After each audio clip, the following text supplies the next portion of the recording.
A man lies dying in a house in Essex, surrounded by the books and papers that consumed his life. It's October 1704, and John Locke, the philosopher who dared to suggest that kings were not chosen by God and that human minds began as blank slates, knows his time is ending. He's 72 years old, and he spent decades in exile, in hiding, in danger. His ideas have been banned, burned, and condemned.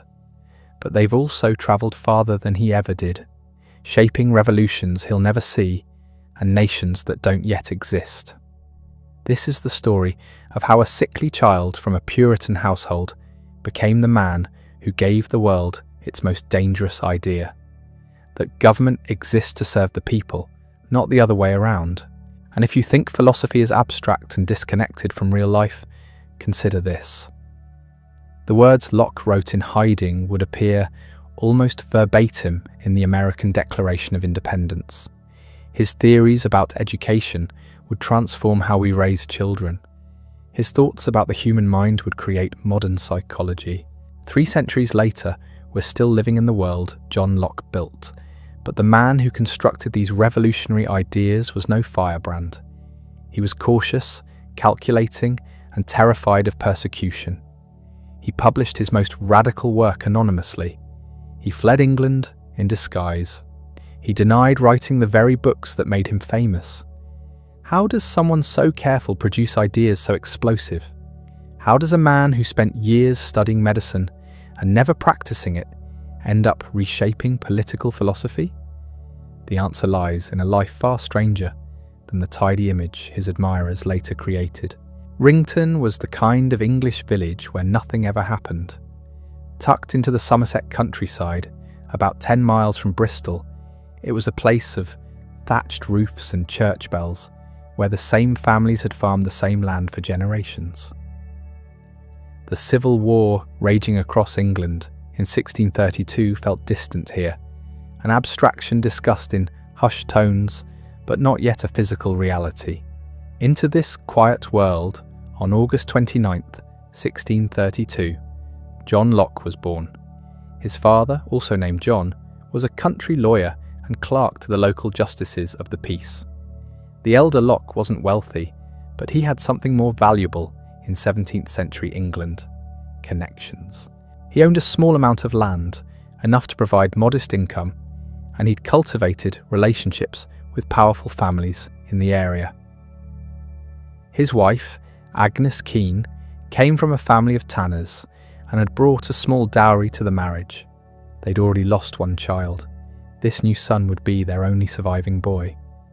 The house where John entered the world was unremarkable, a typical Somerset cottage with thick walls and small windows. But the timing of his birth would prove anything but ordinary. England was tearing itself apart. King Charles I, convinced of his divine right to rule, was clashing with Parliament over money, religion, and power. The tensions that had been building for years were about to explode into open warfare. Within months of John's birth, his father made a choice that would shape everything that followed.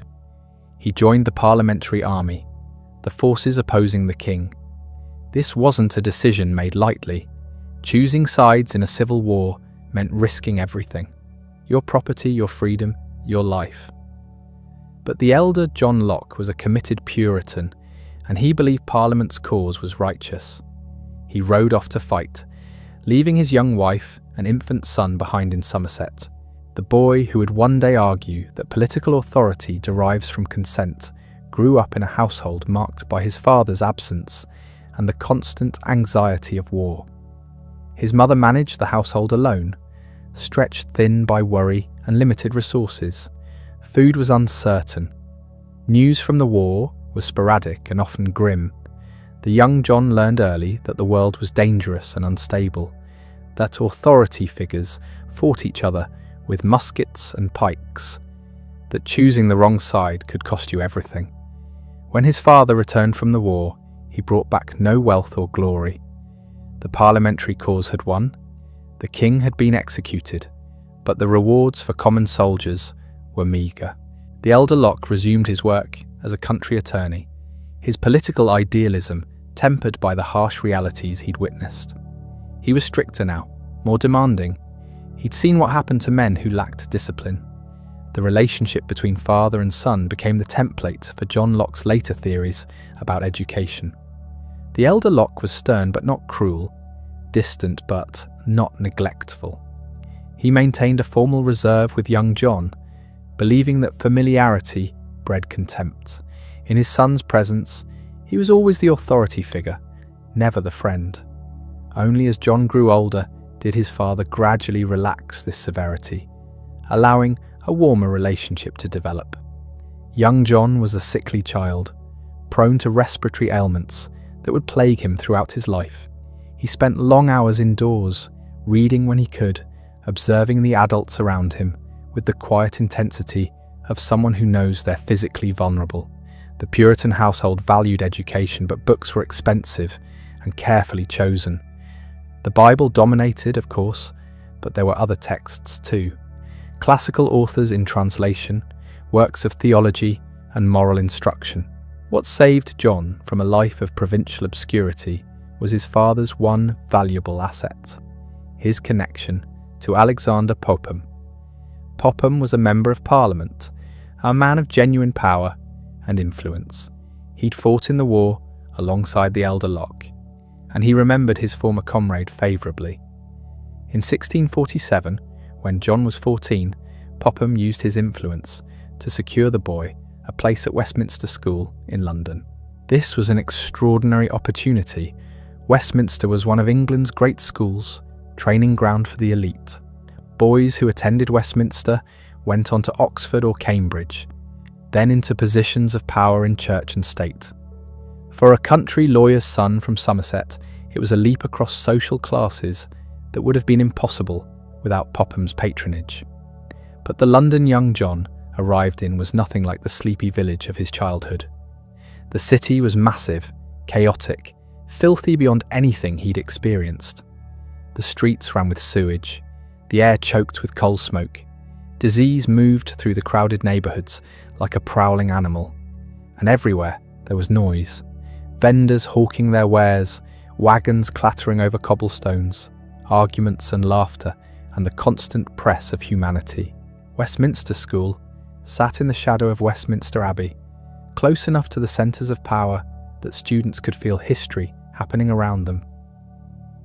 Parliament met nearby.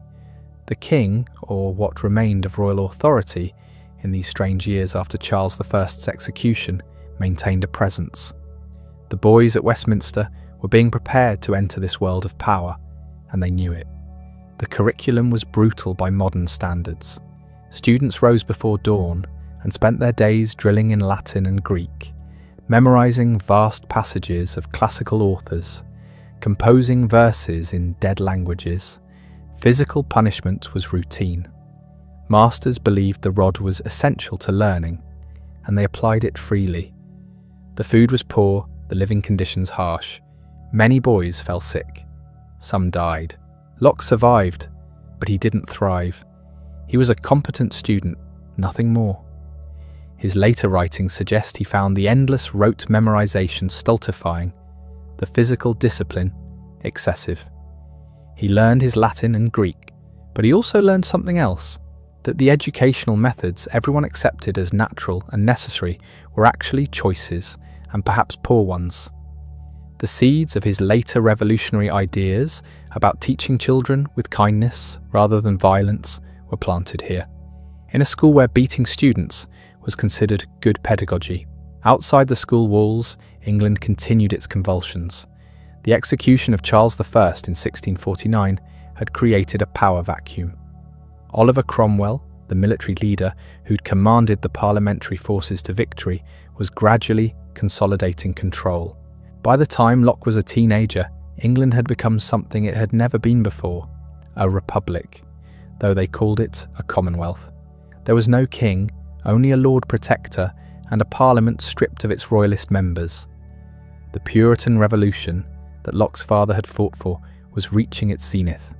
Theatres were closed as immoral. Dancing was forbidden.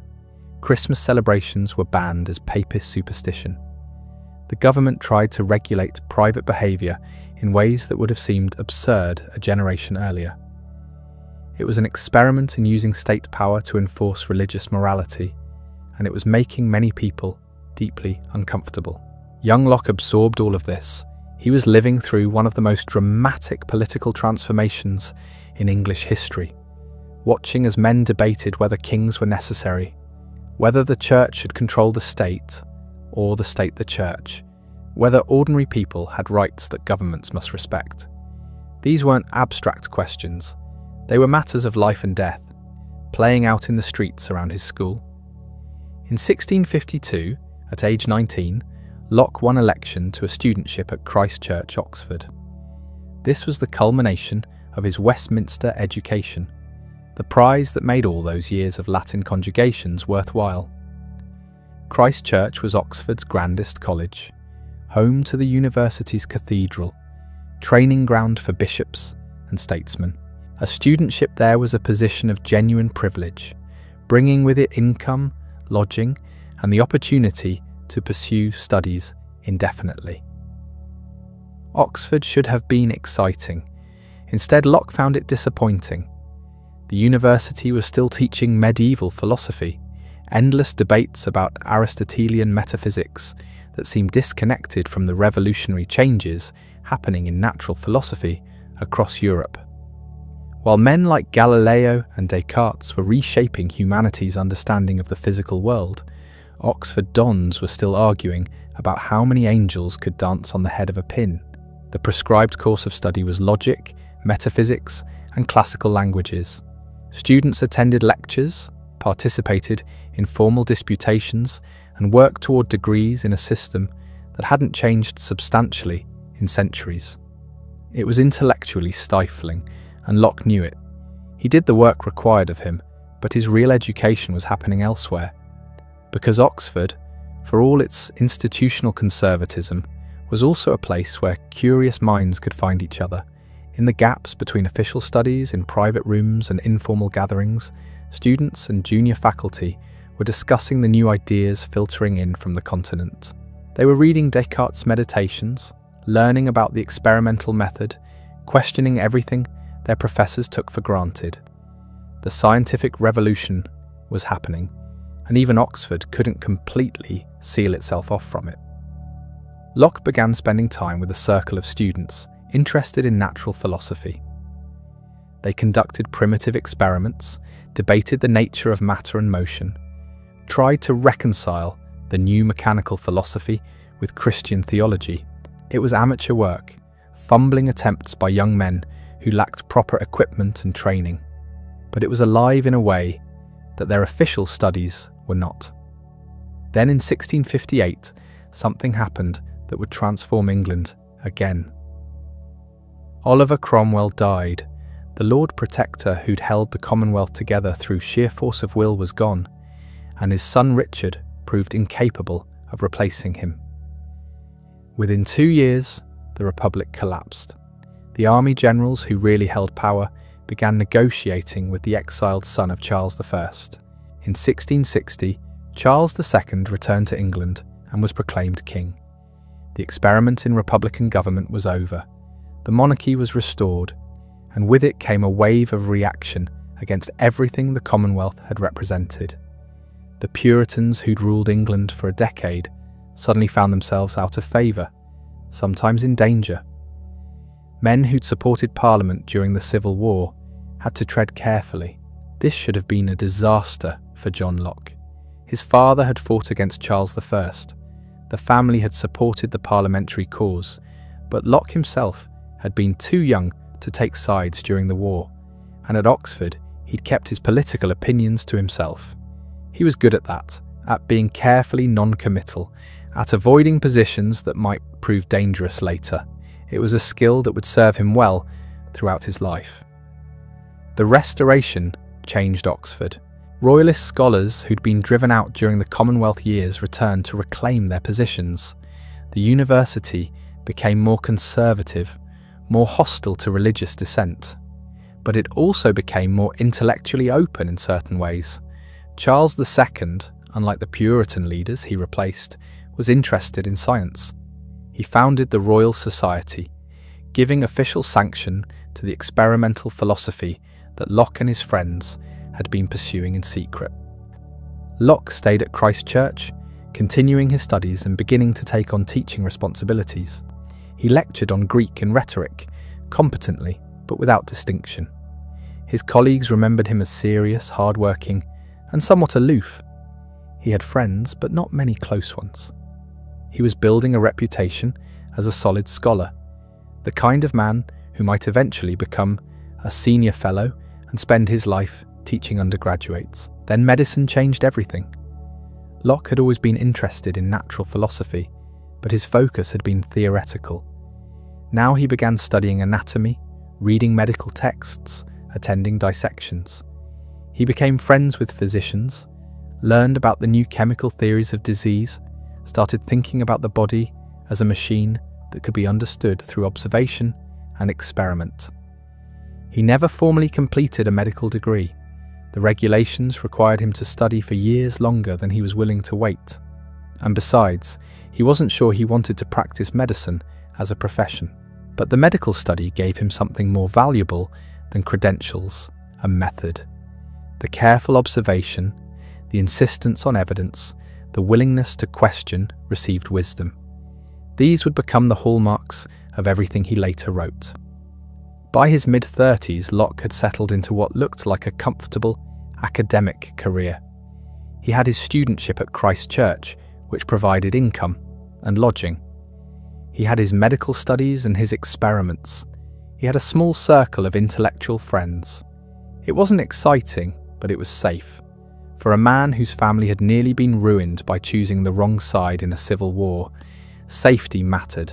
And then in the summer of 1666, he met a man who would change everything. A man whose political ambitions were as vast as his wealth, who was willing to take risks that terrified more cautious souls. A man who needed someone with Locke's combination of intelligence, discretion, and loyalty. Anthony Ashley Cooper, the first Earl of Shaftesbury, was everything John Locke was not. Where Locke was cautious, Shaftesbury was bold. Where Locke preferred the quiet of his study, Shaftesbury thrived in the chaos of politics. Where Locke avoided controversy, Shaftesbury seemed to seek it out. The two men should never have become friends, let alone partners, in one of the most dangerous political conspiracies of the century. They met through medicine. Shaftesbury had developed a liver abscess, a painful and potentially fatal condition. The conventional doctors had tried everything: bleeding, purging, exotic compounds that did more harm than good. Nothing worked. Someone suggested consulting John Locke, the Oxford scholar who'd been studying the new medicine. Shaftesbury was desperate enough to try anything. Locke examined the Earl and made a radical suggestion.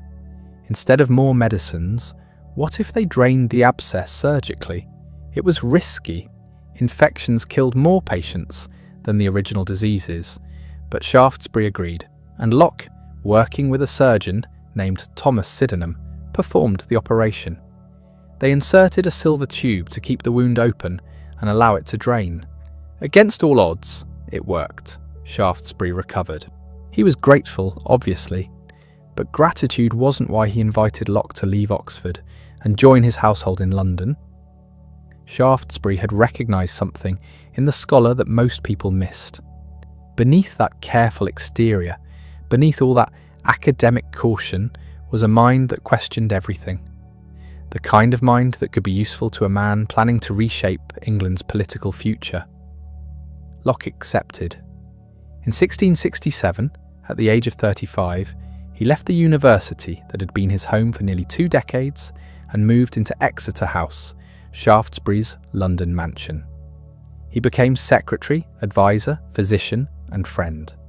More than that, he became Shaftesbury's intellectual collaborator, helping to develop the political philosophy that would guide their actions in the turbulent years ahead. London was a revelation. Locke had spent his entire adult life in Oxford, a world of books and lectures and careful academic debates. Now he was thrust into the centre of power, meeting politicians and merchants, diplomats and spies. Shaftesbury was one of the most powerful men in England, a member of the King's Inner Council, and suddenly Locke had access to information and conversations that would have been impossible for an Oxford Don. He absorbed everything: the debates about trade policy, the arguments over religious toleration, the constant manoeuvring between the King and Parliament, between those who wanted strong royal authority and those who believed power should rest with the people's representatives. These weren't abstract questions anymore. They were immediate, urgent, dangerous. Shaftesbury was convinced that England faced a crisis. Charles II had no legitimate children, which meant the throne would pass to his brother James, the Duke of York, and James was Catholic. In a country that had defined itself against Catholic Europe, in a nation where memories of Mary Tudor's fires still burned, the prospect of a Catholic king was terrifying. Shaftesbury believed James must be excluded from the succession at any cost. This was treason to suggest. The divine right of kings, the principle that royal succession was sacred and unalterable, was still the foundation of English political thought. To propose changing the succession because you disagreed with the heir's religion was to challenge the very basis of monarchy. But Shaftesbury had never been one to let danger stop him. Locke found himself at the centre of this conspiracy, though he was careful never to put anything too explicit in writing. He drafted papers on toleration, arguing that the state had no business enforcing religious conformity. He wrote about property rights and the origins of government.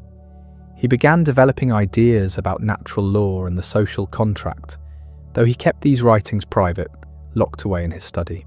These ideas were too dangerous to publish while Charles II lived. The years at Exeter House were intellectually intoxicating, but politically terrifying. Locke watched as Shaftesbury pushed harder and harder for exclusion, building a political party, the Whigs, to support his cause. He watched the king push back, dissolving Parliament, arresting Shaftesbury's allies, making clear that he would not tolerate any challenge to his brother's right to the throne. The country was sliding toward another civil war, and Locke was on the wrong side. In 1681, Shaftesbury was arrested and charged with treason. He was acquitted, but only barely. The king was closing in. Shaftesbury fled to Holland in 1682 and died there a few months later, his great cause defeated. Locke, suddenly vulnerable as the dead man's closest associate, made his own decision. In September 1683, he followed Shaftesbury into exile. He left England secretly, travelling under an assumed name. The government was arresting anyone suspected of involvement in what they called the Rye House Plot, an alleged conspiracy to assassinate the king and his brother.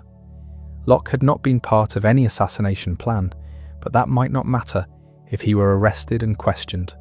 Better to disappear. Holland became his refuge for the next 5 years. He lived quietly, moving between Amsterdam and Rotterdam, keeping his head down, writing, always writing. The books that would make him famous were taking shape in these exile years. An essay concerning human understanding, his masterwork on the nature of knowledge and the limits of reason. 2 treatises of government, his revolutionary argument for why people had the right to overthrow tyrants. A letter concerning toleration, his plea for religious freedom. He couldn't publish any of it. Not yet. Charles II was still alive, and his spies were everywhere. Even in Holland, Locke had to be careful. He used false names, moved frequently, trusted almost no one. The manuscript stayed locked in his trunk, waiting for the world to change. The world changed in February 1685 when Charles II died and James II became king. Everything Shaftesbury had feared came to pass. James immediately began promoting Catholics to positions of power, alienating the Protestant establishment that had supported his brother. He claimed the right to suspend laws passed by Parliament. He kept a standing army, that ancient symbol of tyranny that Englishmen had learned to dread. Within 3 years, he had managed to unite virtually everyone against him. In 1688, 7 English lords sent a secret invitation to William of Orange, the Protestant ruler of Holland, who was married to James's daughter Mary. They asked him to invade England and claim the throne. William agreed. In November 1688, he landed with an army at Torbay in Devon. James's forces deserted him. The king fled to France. Parliament declared that James had abdicated and offered the crown to William and Mary jointly. It was a revolution accomplished almost without bloodshed, and it transformed England's constitution forever. John Locke returned home in February 1689, sailing with the fleet that brought the new queen to her kingdom. He was 56 years old.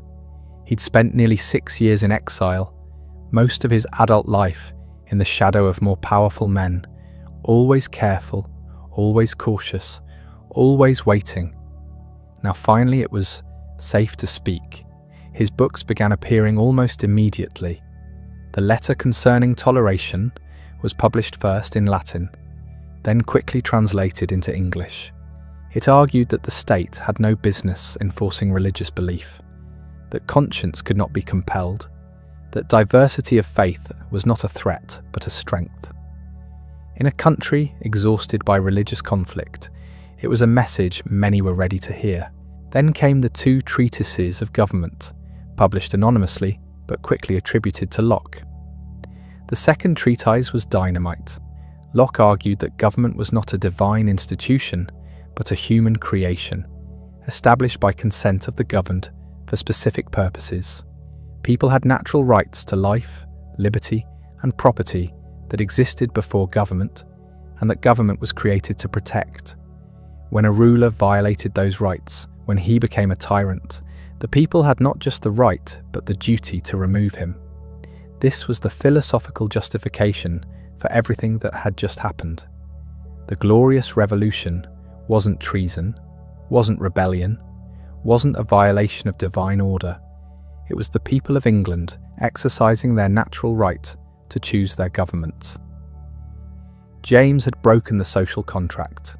William and Mary represented the restoration of legitimate authority based on consent. The timing was perfect. Locke hadn't written the second treatise to justify the revolution.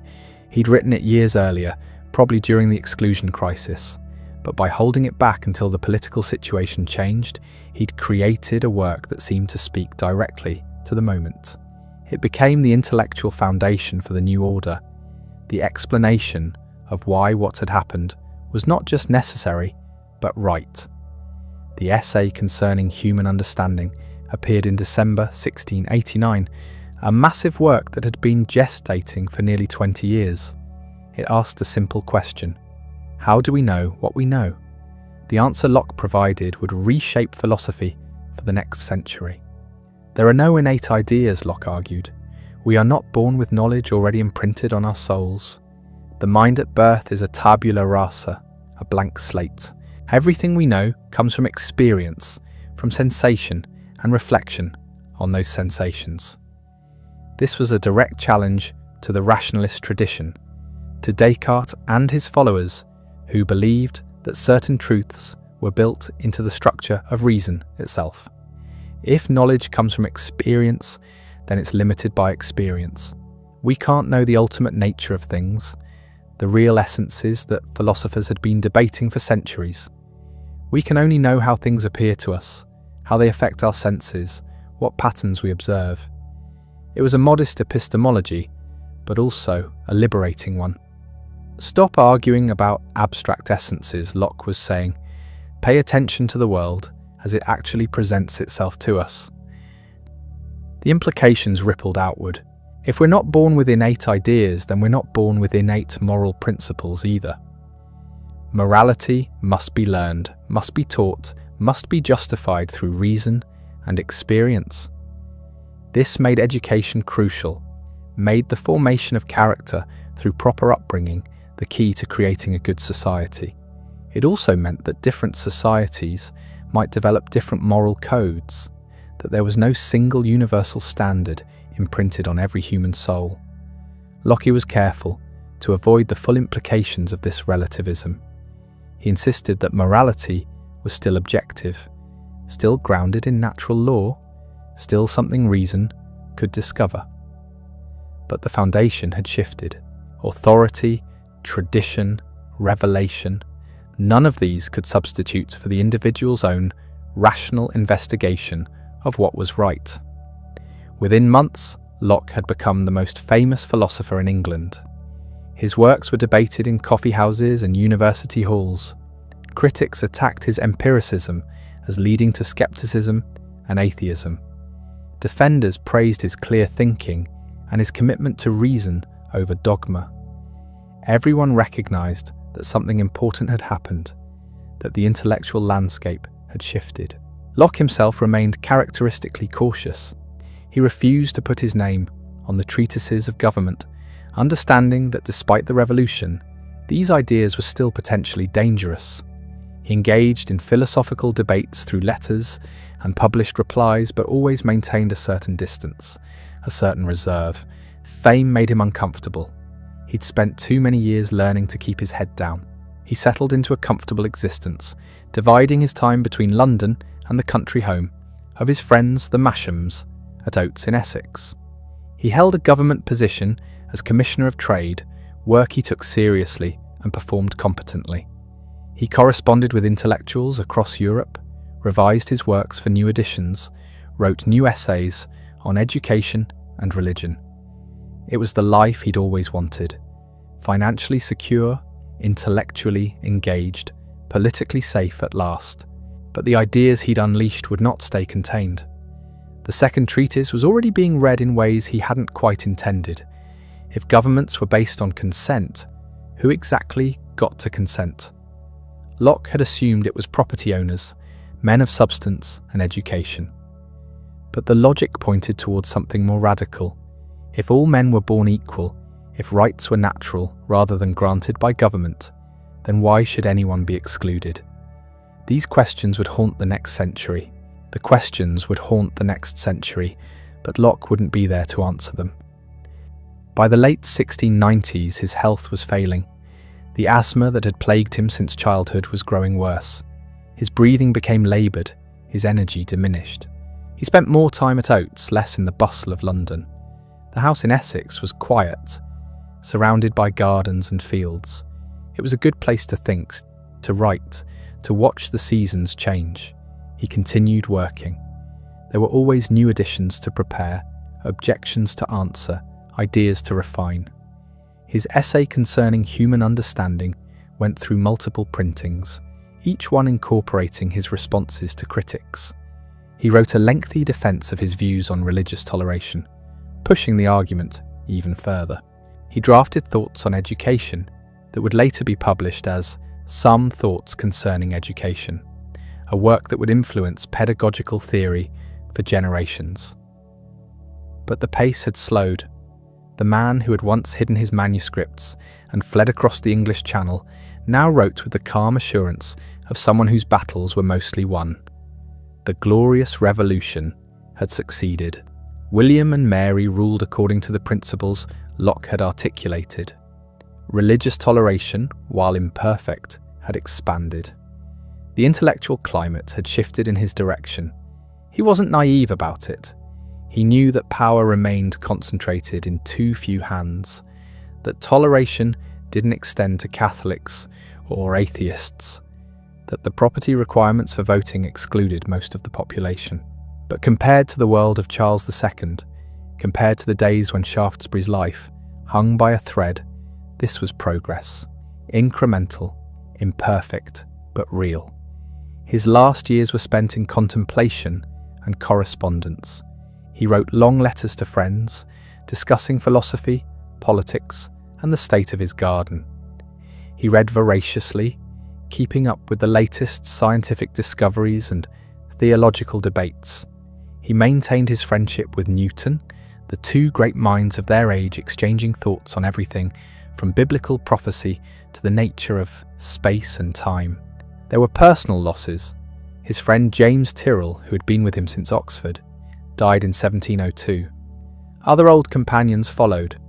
The generation that had lived through the Civil War, the Restoration, and the Revolution was passing away. Locke found himself increasingly a survivor, a link to a turbulent past that the younger generation knew only from books. He revised his will carefully. There were bequests to friends, to servants who had cared for him, to the Mashams who had given him a home. He specified that his book should be sold and the proceeds used to help educate poor children. Even in death, the philosopher of education and opportunity wanted to extend a hand to those born without advantages. On October 28, 1704, as Lady Masham sat reading psalms aloud, John Locke died quietly at Oates. He was 72 years old. He'd lived through one of the most turbulent periods in English history and helped create the intellectual framework for a new kind of politics, a new understanding of knowledge, a new conception of human nature. The funeral was simple. He was buried in the churchyard at High Laver, a small village near Oates. The tombstone he'd designed himself was modest, giving his dates and a Latin inscription, asking God to accept him as he was. No grand monument, no elaborate praise, just a simple marker for a man who changed the world by changing how people thought.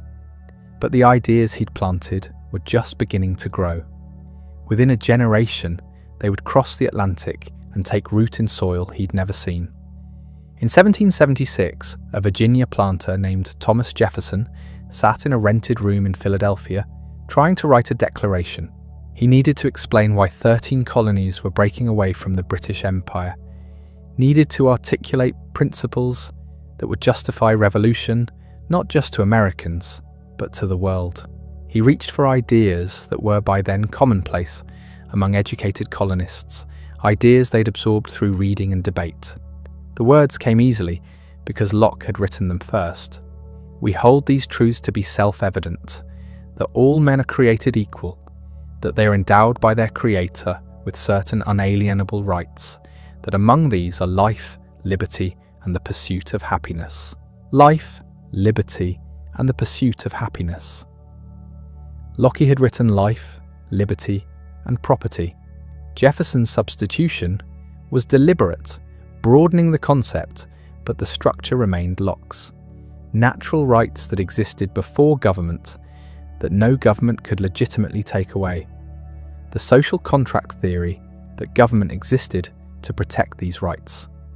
The radical claim that when government failed in this purpose, the people had the right to alter or abolish it.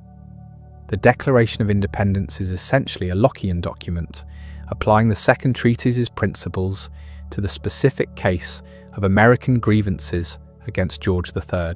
Jefferson and the other founders had read Locke, studied Locke, absorbed Locke so thoroughly that his ideas seemed like common sense. That's the mark of a truly influential philosopher, when their revolutionary ideas become so widely accepted that people forget they were ever revolutionary.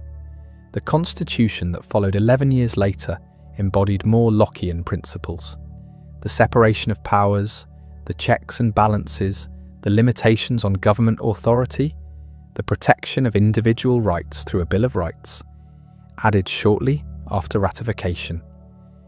All of this reflected the fundamental Lockean insight that power needed to be constrained, that no person or institution could be trusted with absolute authority.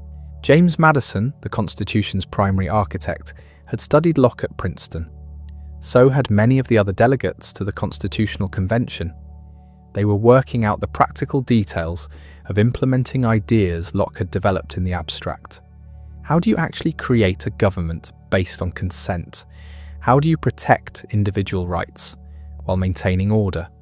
How do you balance majority rule with minority protections? The answers they developed weren't always Locke's answers. Locke had assumed a relatively simple government with a strong executive and a legislative body representing property owners.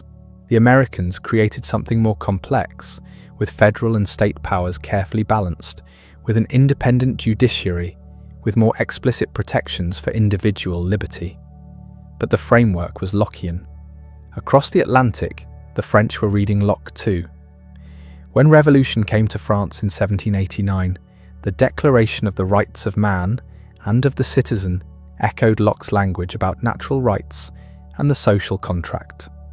The revolutionaries saw themselves as implementing Enlightenment principles, chief among them the ideas of the English philosopher who'd written in exile nearly a century before. The French Revolution would take a darker turn than anything Locke had imagined, descending into terror and dictatorship. But that wasn't Locke's fault. His ideas about limited government, constitutional checks, and gradual reform were meant to prevent exactly the kind of violent upheaval that occurred in France. The revolutionaries took the radical parts of his theory, the right to resist unjust government, and ignored the cautious, pragmatic parts about working within existing institutions when possible. Throughout the 19th century, as democratic and liberal movements spread across Europe and Latin America, Locke's ideas provided the intellectual ammunition. Reformers arguing for expanded voting rights, for constitutional limits on monarchical power, for religious toleration and free expression, all drew on arguments Locke had made. He became the patron saint of liberal democracy. His works required reading for anyone interested in political theory. But there was a darker side to Locke's legacy that later generations would have to confront. His investments in the slave trade, his involvement in colonial administration, his writings that justified appropriating Native American land. These cast a shadow over his claims about universal human rights and natural equality. How could someone who wrote so eloquently about liberty defend slavery? How could someone who insisted that all men were created equal participate in systems of oppression? The answer is uncomfortable but important. Locke, like Jefferson and most of the founders who followed him, didn't fully live up to his own principles. He carved out exceptions, found rationalizations, allowed economic interests and cultural prejudices to override philosophical commitments. The ideas were better than the man, more radical in their implications than even their author realized. Later thinkers would use Locke's own arguments to condemn slavery and colonialism. If all men are born equal, if rights are natural and universal, then these rights must apply to everyone, not just to European property owners. The abolitionist movement, the civil rights movement, anti-colonial struggles across the globe all drew on Lockean principles to argue that the system wasn't living up to its stated values. This is how intellectual progress happens, not through perfect thinkers who get everything right, but through ideas that contain within themselves the seeds of their own expansion and correction. Locke's theory of natural rights was limited by his time and place, by his own blind spots and compromises. But the theory itself pointed towards something more universal, something that could be used to challenge the very limitations Locke himself had accepted. In the 20th century, as totalitarian regimes demonstrated what happened when government power went unchecked, Locke's arguments for limited government and individual rights took on renewed urgency. The Universal Declaration of Human Rights, adopted by the United Nations in 1948, is deeply Lockean in its insistence that certain rights are universal, that they exist independent of any particular government or culture, that protecting them is a fundamental purpose of political organization. Philosophers continued to debate and refine Locke's ideas. John Rawls, perhaps the most influential political philosopher of the late 20th century, built his theory of justice on foundations Locke had laid, arguing for a social contract that would be fair to all participants. Robert Nozick took Locke's emphasis on property rights and developed a libertarian theory of minimal government. Communitarian critics challenged Locke's individualism, arguing that he'd underestimated the importance of community and tradition. But even the critics engaged with Locke acknowledged his importance, defined their own positions in relation to his. You couldn't talk about political philosophy without talking about Locke. He'd set the terms of the debate. Today, when we argue about the proper role of government, about individual rights versus collective needs, about the social contract and its obligations, we're still working through questions Locke raised. When we debate privacy rights in the digital age, we're applying Lockean principles about the inviolability of the person. When we discuss immigration and citizenship, we're grappling with Lockean ideas about consent and political obligation. When we argue about economic regulation, we're revisiting Locke's thoughts on property and the limits of government power. The world Locke helped create is the world we live in. Representative democracy, constitutional government, individual rights, religious toleration, these are so fundamental to modern political life that it's hard to imagine alternatives, but they weren't inevitable. They had to be thought through, argued for, fought for. Locke did the thinking and the arguing, others did the fighting. Walk through Washington, D.C., and you're walking through a Lockean landscape. The Capitol building, where elected representatives make laws. The Supreme Court, where those laws are tested against constitutional principles. The monuments to leaders who governed according to rules rather than personal whim. All of this embodies ideas that a 17th century English philosopher worked out while hiding from a king.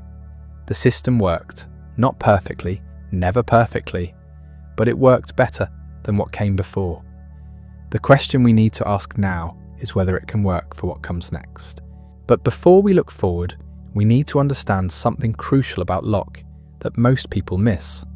The philosopher who argued for revolution, for the right to overthrow tyrants, spent the last years of his life terrified of exactly that happening. After the Glorious Revolution succeeded and William and Mary took the throne, Locke finally came home. He was 60 years old. He'd spent 6 years in exile, always looking over his shoulder, always ready to run. Now he could stop running. He settled in a manor house called Oates in Essex, the home of Sir Francis and Lady Damaris Masham. Damaris was the daughter of Ralph Cudworth, the Cambridge philosopher Locke had admired in his youth. She was brilliant in her own right, a philosopher and theologian who wrote under a male pseudonym because women weren't supposed to write philosophy. Their relationship was deep and complicated. Some historians suggest they'd been in love years earlier, that circumstances had prevented marriage, that this arrangement was a kind of reconciliation. Whatever the truth, Locke lived at Oates for the final 14 years of his life, working in the library, conversing with Damaris, watching the political world he'd helped create take shape. The new government offered him positions. Would he like to be an ambassador? No. A university post? No. He accepted only one role, Commissioner of Trade and Plantations, a position that let him influence economic policy without the spotlight of high office. He served for several years before his health forced him to resign, because Locke was sick. His lungs had never recovered from the Dutch air, from the years of strain and stress. He suffered from asthma, from what was probably chronic bronchitis. Breathing became harder. He couldn't walk long distances. The vigorous man who'd once hiked through France was now confined to his study and garden. But his mind remained sharp, and what occupied that mind increasingly was fear. Fear that the revolution he justified might go too far. The radical ideas he'd put into the world were being used by people he didn't approve of, in ways he didn't intend. Religious dissenters were demanding full equality, not just toleration. Political radicals were questioning property qualifications for voting. Some were even suggesting that women should have political rights. Locke pulled back. When his friend James Tyrrell published work defending popular sovereignty, Locke privately urged caution. When deists began using Lockean arguments about reason and revelation to attack Christianity altogether, Locke wrote treatises defending the reasonableness of Christian doctrine.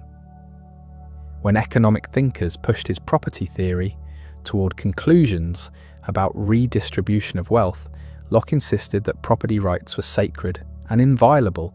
The revolutionary was becoming a conservative, not because he'd changed his principles, but because he saw those principles being taken to conclusions he'd never intended. This is the pattern with radical ideas. They escape their creator's control. In 1695, Parliament allowed the Licensing Act to expire, effectively ending government censorship of the press. Locke had argued for this for years. Freedom of thought required freedom to publish. But when the presses began churning out materials he found dangerous, irreligious tracts, political pamphlets calling for universal suffrage, pornographic novels, he wondered whether he'd been right. He never said he'd been wrong. He believed in his principles. But he began to emphasize different aspects of his thought. The duty to obey legitimate government, the importance of property, the need for religion as a foundation of morality, the dangers of enthusiasm and fanaticism. His health continued to decline. By 1700, he could barely leave his room. He spent his days reading scripture, revising his works, corresponding with friends. He prepared himself for death with the same methodical attention he'd given to philosophy. He died on October 28th, 1704, while Damaris Masham read psalms aloud. He was 72 years old. The funeral was small, private, exactly as he'd wanted. No grand monuments, no elaborate eulogies. He was buried in the churchyard at High Lava, beneath a stone he'd composed himself, describing him as a man who lived content with his modest lot. Modest, that word again. The man who'd helped overthrow a king and reshape political philosophy presented himself to eternity as someone who'd lived a quiet, ordinary life. The epitaph was vintage Locke. Self-effacing, careful, determined to control how he'd be remembered. But history had other plans. Within years of his death, the second treatise was being read across Europe and the American colonies. Voltaire visited England in the 1720s and returned to France convinced that Locke had solved philosophy's fundamental problems. His essay concerning human understanding became required reading at universities. His thoughts on education influenced how aristocrats raised their children. But the real impact came later, in the hands of revolutionaries who saw in Locke's measured prose a justification for something far more radical than he'd ever intended. The American colonists didn't just read Locke, they absorbed him. His ideas were in the air they breathed. When they began articulating grievances against Britain in the 1760s and 70s, they reached for Lockean language almost instinctively. Thomas Jefferson owned multiple copies of Locke's works. He'd read them so thoroughly that phrases and concepts had become part of how he thought. When he sat down in June 1776 to draft the Declaration of Independence, Locke was there in the room with him, invisible but present. We hold these truths to be self-evident. That's not Locke's language exactly, but the idea that certain truths are self-evident, discoverable by reason, fundamental to human understanding, that's pure Locke. That all men are created equal, that they are endowed by their creator with certain unalienable rights. Locke had said natural rights. Jefferson said unalienable. Same concept. Rights that exist prior to government, that can't be surrendered or taken away. That form the basis of legitimate political authority. That among these are life, liberty, and the pursuit of happiness. Locke had written life, liberty, and property. Jefferson substituted happiness, perhaps to avoid the uncomfortable implications of defending property rights in a document partly concerned with limiting British interference in the slave trade. But the structure is identical. 3 fundamental rights that define what it means to be human, that to secure these rights, governments are instituted among men, deriving their just powers from the consent of the governed. This is the second treatise condensed into a single sentence. Government exists to protect rights. Its legitimacy comes from consent, no legitimate authority. That whenever any form of government becomes destructive of these ends, it is the right of the people to alter or to abolish it. The right of revolution, the ultimate Lockean principle. If government violates the trust placed in it, the people can overthrow it and start again. The Declaration of Independence is a Lockean document, not a copy. Jefferson was too good a writer for that. But Locke provided the framework, the concepts, the vocabulary. The American Revolution was justified in Lockean terms before a single shot was fired. The French Revolution came next, and it was more complicated. The Declaration of the Rights of Man and of the Citizen, adopted in August 1789, echoed Locke's language about natural rights and popular sovereignty. But the revolution quickly moved beyond anything Locke would have recognised or approved. The Reign of Terror, the execution of the king, the attempt to remake society from scratch according to rational principles, this was Rousseau more than Locke. Where Locke emphasised stability, tradition, gradual reform, the French revolutionaries embraced radical transformation. Where Locke defended property, they confiscated it. Where Locke preached toleration, they demanded conformity to revolutionary virtue. Yet even the French radicals claimed Locke as a forefather. They saw themselves as fulfilling his principles, taking them to their logical conclusion. If all men are created equal, why should anyone have hereditary privileges? If government derives from consent, why not let everyone vote? If property is natural, why should the few own everything while the many starve? Locke would have been horrified. But he'd created the tools they used to build their revolution, and tools don't care how they're wielded. Throughout the 19th century, Locke's influence continued to spread. The liberal movements that pushed for constitutional government, for expanded voting rights, for freedom of the press, all drew on Lockean foundations. John Stuart Mill's defence of individual liberty was built on ground Locke had cleared. The slow expansion of democracy in Britain, the revolutions of 1848 across Europe, the gradual emergence of human rights as a concept, all of this happened in Locke's shadow. But challenges emerged too. Marxists argued that Locke's emphasis on property rights was just a cover for class domination, that his social contract was a myth designed to justify bourgeois exploitation. Conservatives complained that Lockean individualism dissolved the bonds of community and tradition. Utilitarians like Jeremy Bentham called natural rights nonsense upon stilts, insisting that rights were useful fictions rather than eternal truths. Feminist thinkers pointed out that Locke's universal principles somehow applied only to men. The social contract he described was actually a sexual contract, one that established male authority over women, even as it limited government authority over male property owners. His theories of consent didn't extend to marriage, where women had no legal standing independent of their husbands.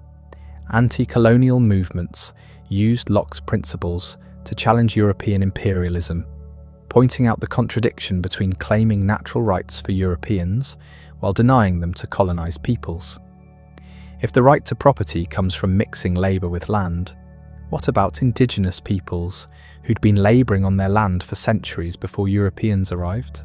These critiques didn't destroy Locke's influence, they complicated it. They showed that his principles were more radical than he'd realised, that they contained implications he'd never accepted, that the logic of natural rights and consent could be used to challenge structures he'd taken for granted. This is how ideas work. They grow beyond their origins. They're taken up by people the original thinker never imagined, applied to situations he never encountered, pushed to conclusions he never endorsed. An idea, once released, belongs to history, not to its author. By the 20th century, Locke had become foundational to liberal democracy. When the Universal Declaration of Human Rights was drafted after World War II, the fingerprints were Locke's. Article 3. Everyone has the right to life, liberty, and security of person. Article 17. Everyone has the right to own property. Article 21. The will of the people shall be the basis of the authority of government. The language was modernised, universalised, stripped of Locke's theological references and 17th century context. But the core ideas remained: natural rights, limited government, popular sovereignty, consent as the basis of legitimate authority. Political philosophers continued to debate Locke's legacy. Robert Nozick built a libertarian theory on Lockean foundations, arguing for minimal government and absolute property rights. John Rawls challenged Lockean assumptions about property while accepting his framework of rights and consent. Alasdair MacIntyre attacked the entire liberal tradition, Locke included, as morally bankrupt. But even the critics had to engage with Locke.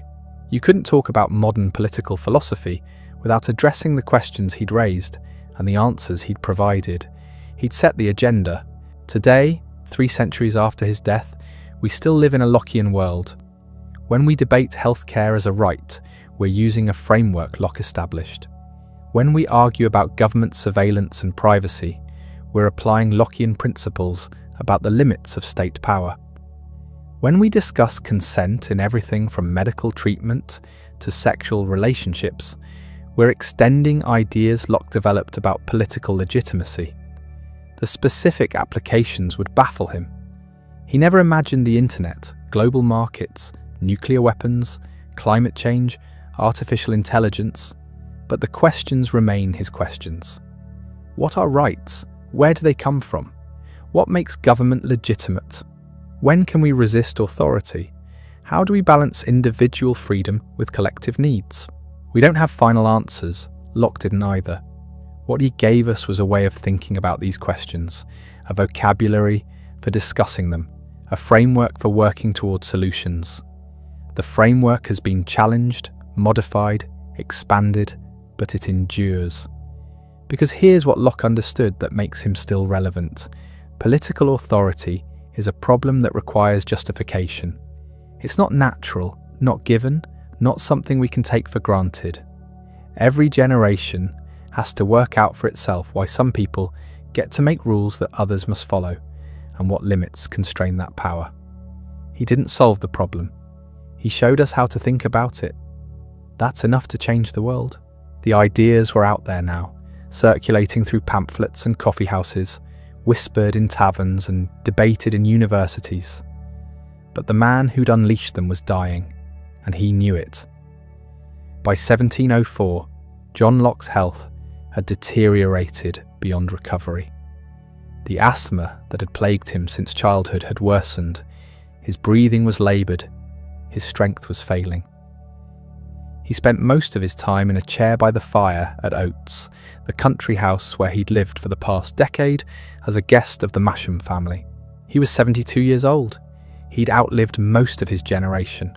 Shaftesbury was long dead. Charles II was dead. James II was in exile. William III had died 2 years earlier.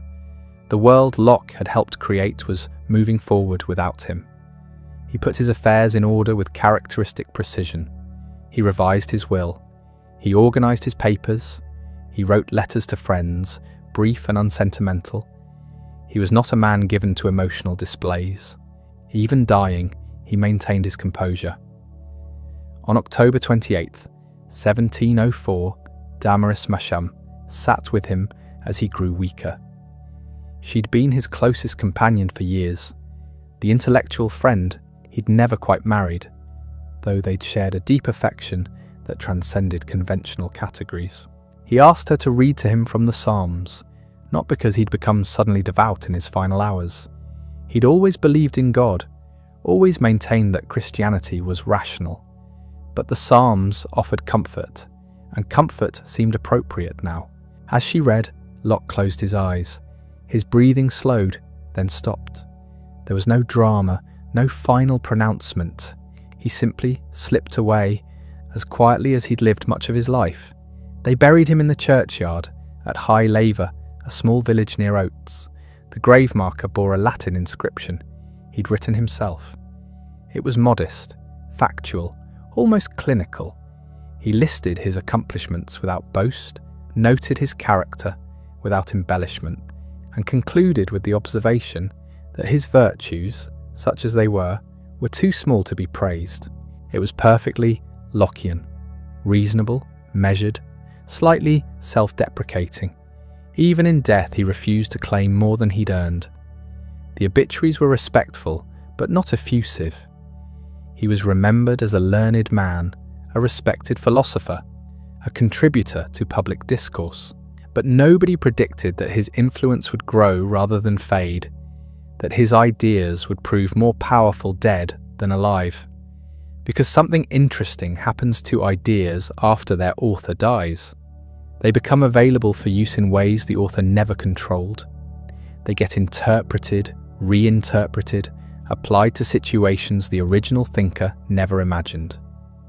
They escape the limitations of their creator's intentions and take on lives of their own. Locke had written for his own time, addressing specific problems in 17th century England. But the principles he'd articulated turned out to be portable. They could be lifted from their original context and applied elsewhere, and they were. Within decades, his works were being read across Europe and in the American colonies. The essay concerning human understanding became required reading for anyone claiming to be educated. The two treatises of government circulated among political reformers and revolutionaries. The letter concerning toleration influenced debates about religious freedom from Boston to Berlin. But the real transformation came in the 18th century, when a new generation took Locke's ideas and used them to challenge structures he'd taken for granted.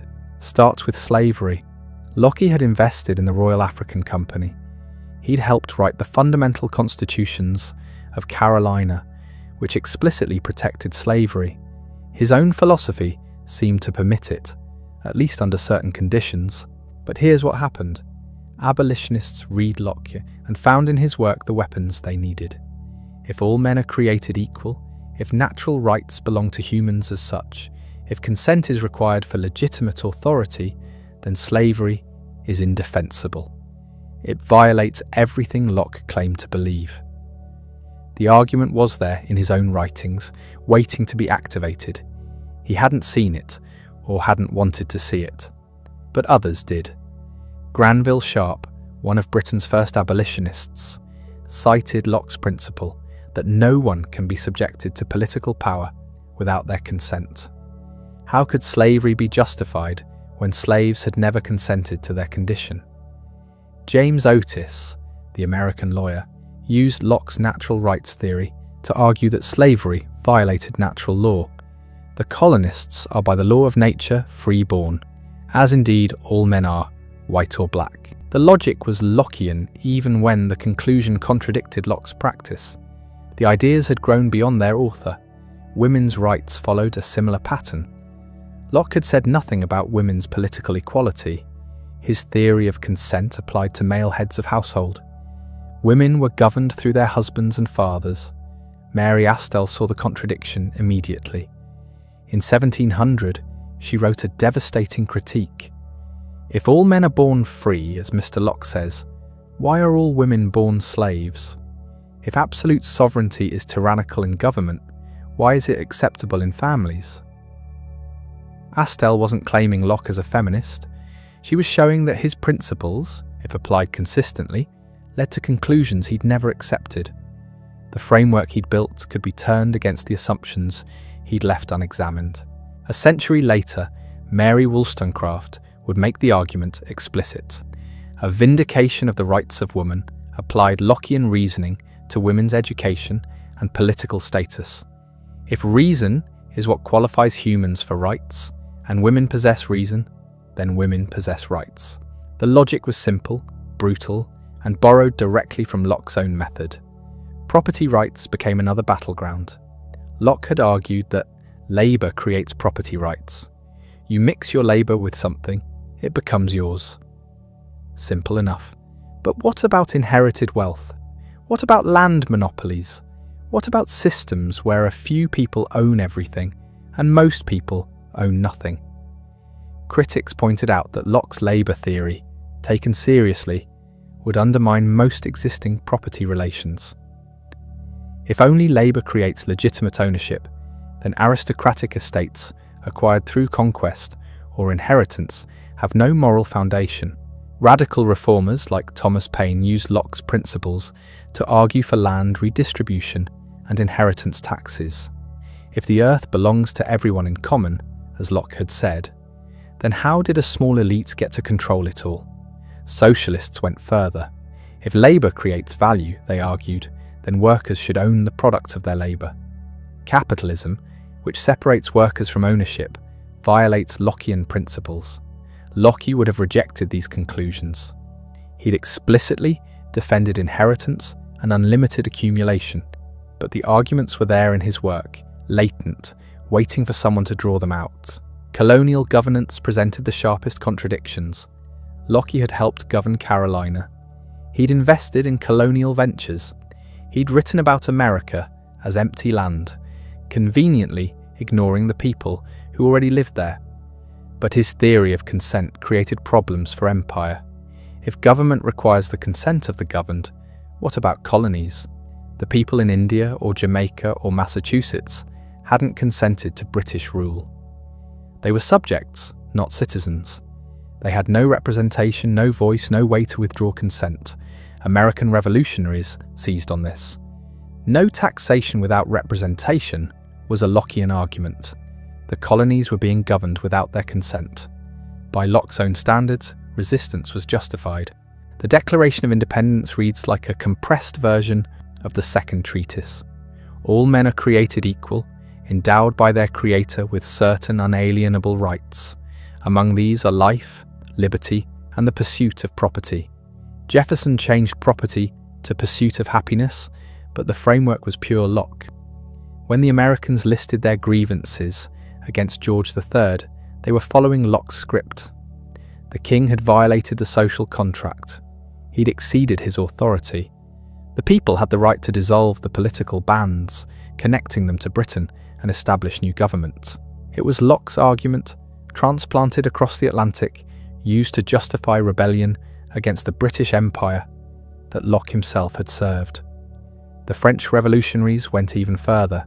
The Declaration of the Rights of Man and of the Citizen proclaimed universal principles that Locke had never quite articulated in universal terms.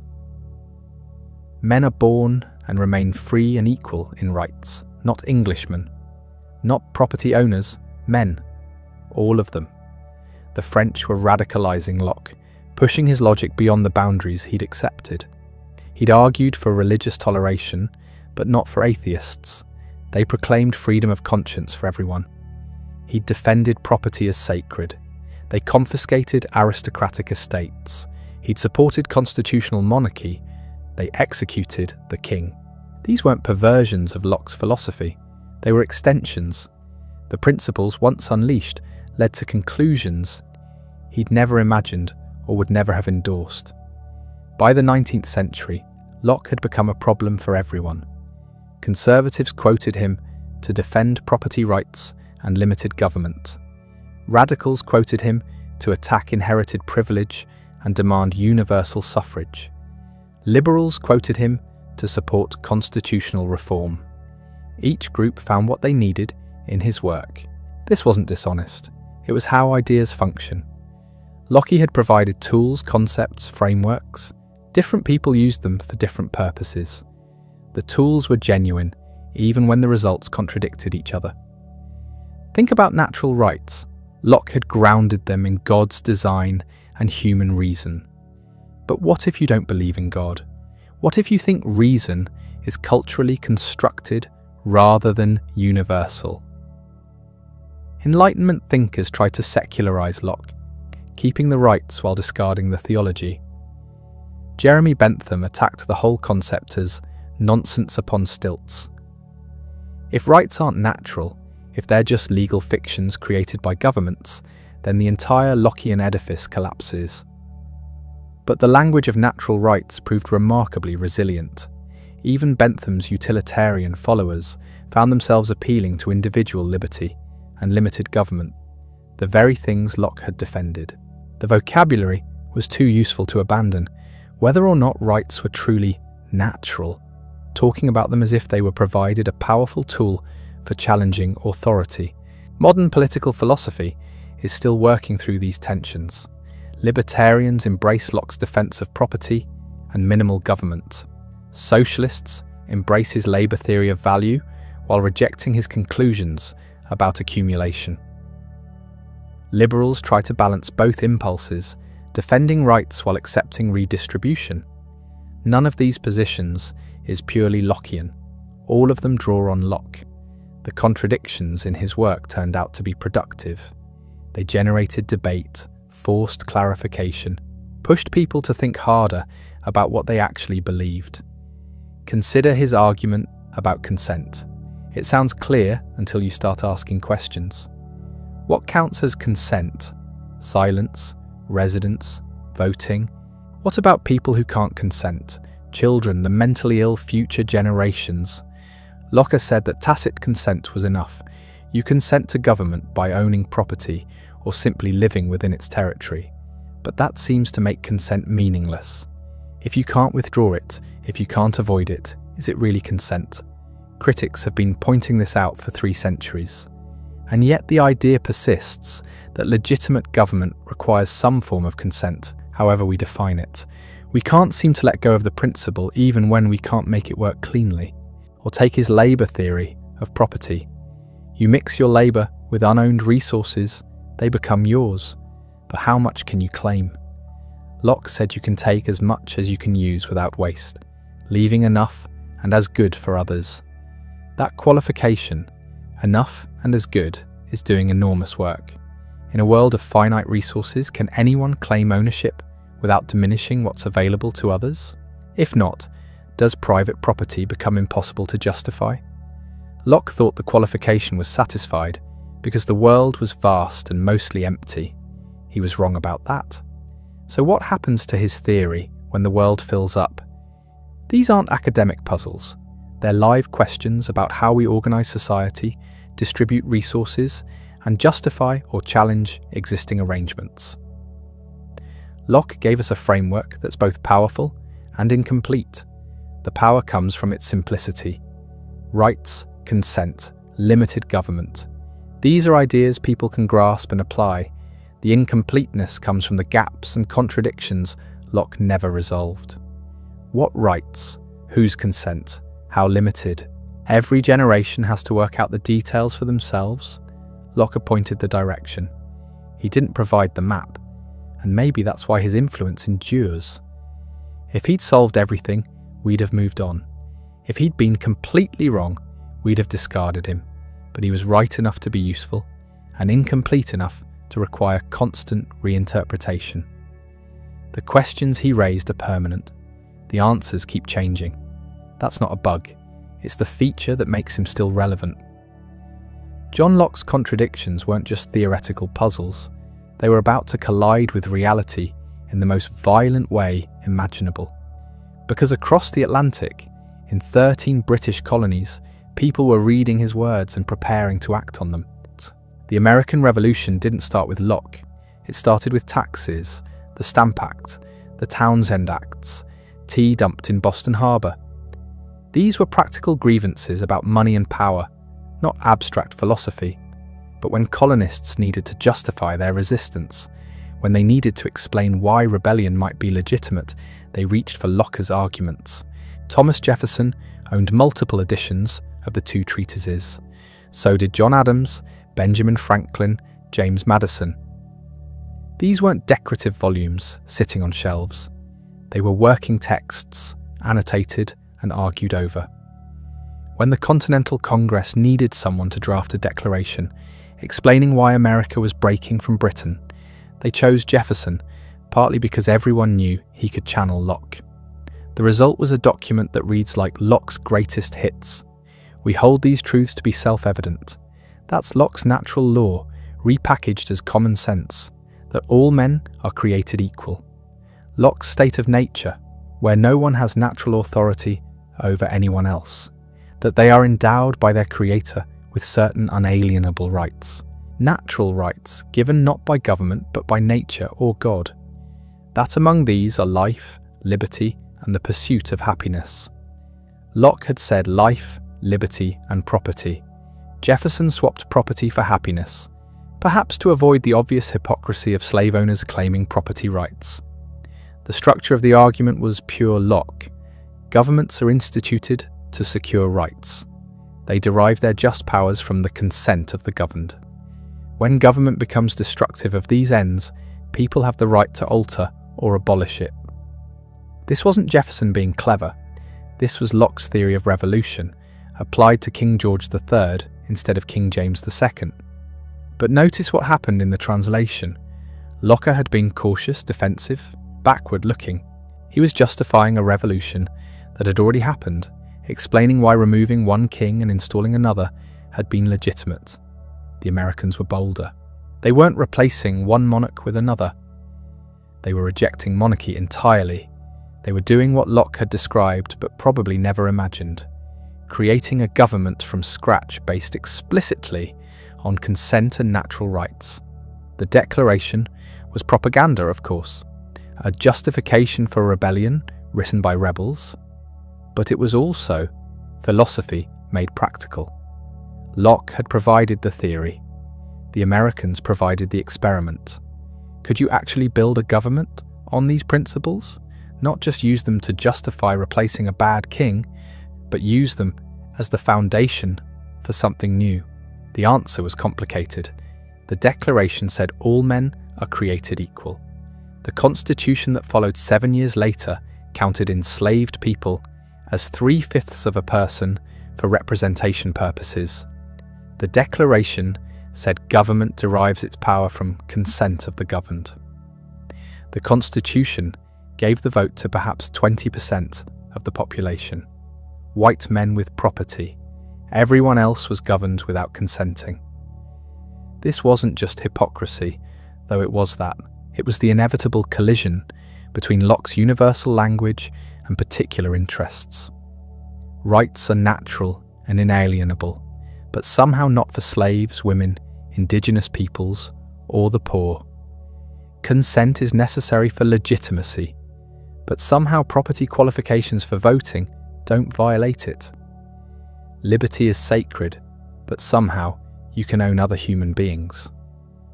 The founders knew this was a problem. They argued about it, worried over it, tried to finesse it with careful wording. Jefferson's original draft of the Declaration included a passage condemning slavery and blaming it on King George. The Southern delegates forced him to remove it. Everyone understood the contradiction. They just couldn't resolve it without blowing up the coalition they needed to win independence. So they kicked it down the road. The Constitution mentioned slavery without naming it. Persons held to service. The slave trade could continue for 20 years. Then Congress could decide. Fugitive slaves had to be returned. The whole system depended on an institution that contradicted the founding principles, but those principles were useful for other purposes, so they stayed. The result was a government built on Lockean foundations with a massive crack running through the middle. Natural rights, except for these people. Consent of the governed, except from these people. Limited government, except when we need to enforce property rights in human beings.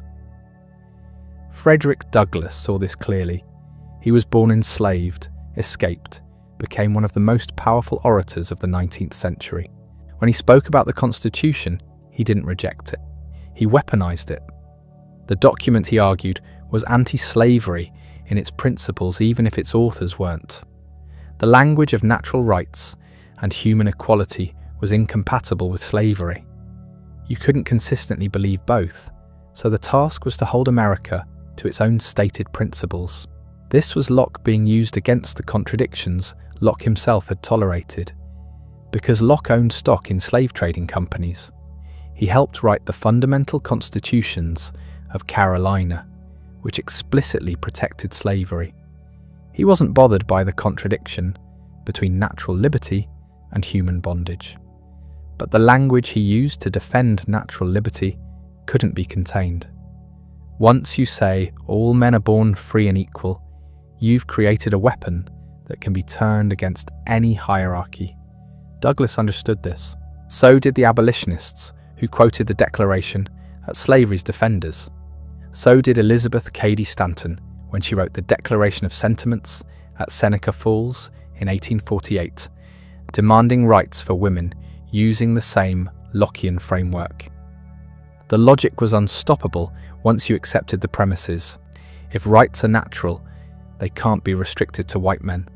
If government requires consent, half the population can't be excluded from giving it. The Civil War settled the slavery question at enormous cost, 600,000 dead. The 13th Amendment abolished slavery. The 14th promised equal protection. The 15th protected voting rights regardless of race. On paper, America was finally living up to its Lockean principles. On the ground, it wasn't. Reconstruction failed. Jim Crow laws reimposed racial hierarchy. Women still couldn't vote. Indigenous peoples were being dispossessed and slaughtered. The gap between principle and practice remained massive. But something had changed. The principles were now explicit, written into the Constitution itself. You couldn't pretend anymore that equality and rights were meant only for some people. The text said otherwise. This made the hypocrisy visible in a way it hadn't been before. And visible hypocrisy can be challenged. The civil rights movement of the 20th century used exactly this strategy. Martin Luther King Jr. didn't ask for new principles. He demanded America honor the ones it already claimed. When he spoke at the Lincoln Memorial about a promissory note that had come back marked insufficient funds, he was talking about the Declaration and Constitution. The check was written, it just needed to be cashed for everyone, not just white people. This is Locke's legacy playing out across centuries, not because he was consistent or radical or ahead of his time. He wasn't. He was a man of his era with all its blind spots and prejudices, but he articulated principles that were more universal than he realized. Once you say rights are natural, you can't control who claims them. Once you say government requires consent, you can't easily explain why some people's consent doesn't count. The language takes on a life of its own.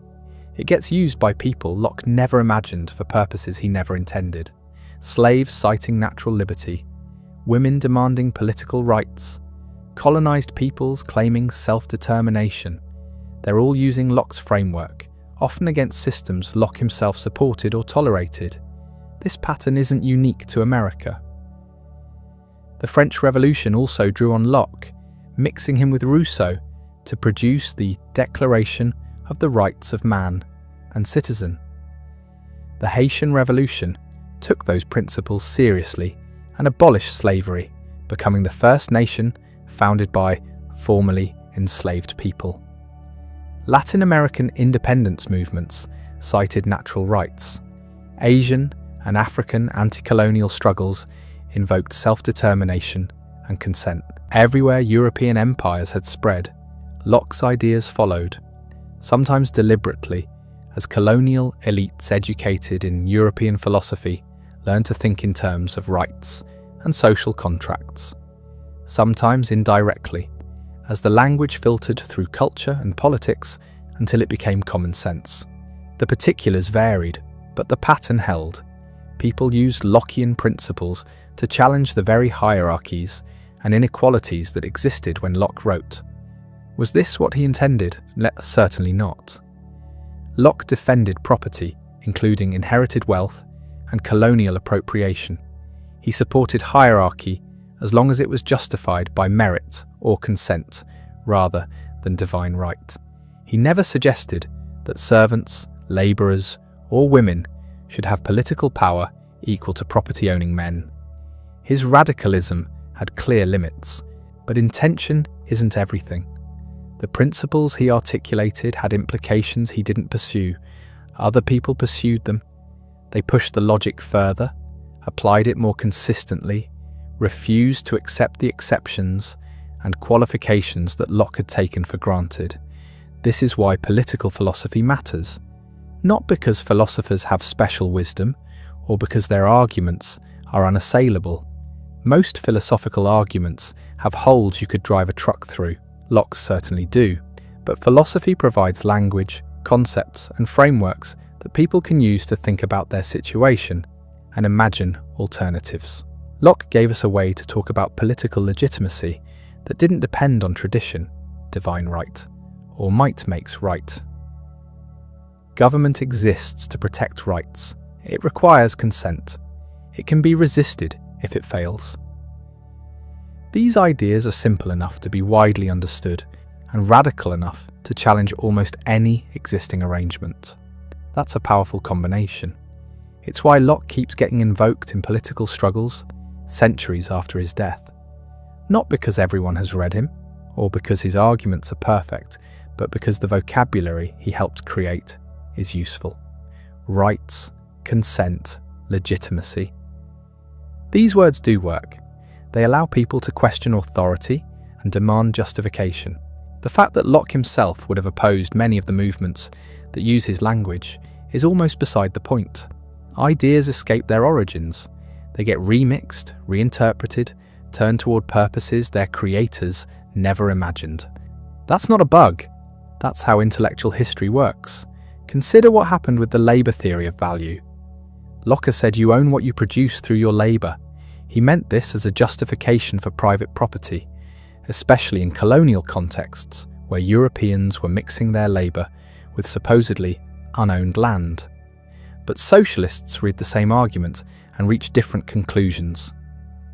If labour creates value, why do owners get the profit? Shouldn't workers own what they produce?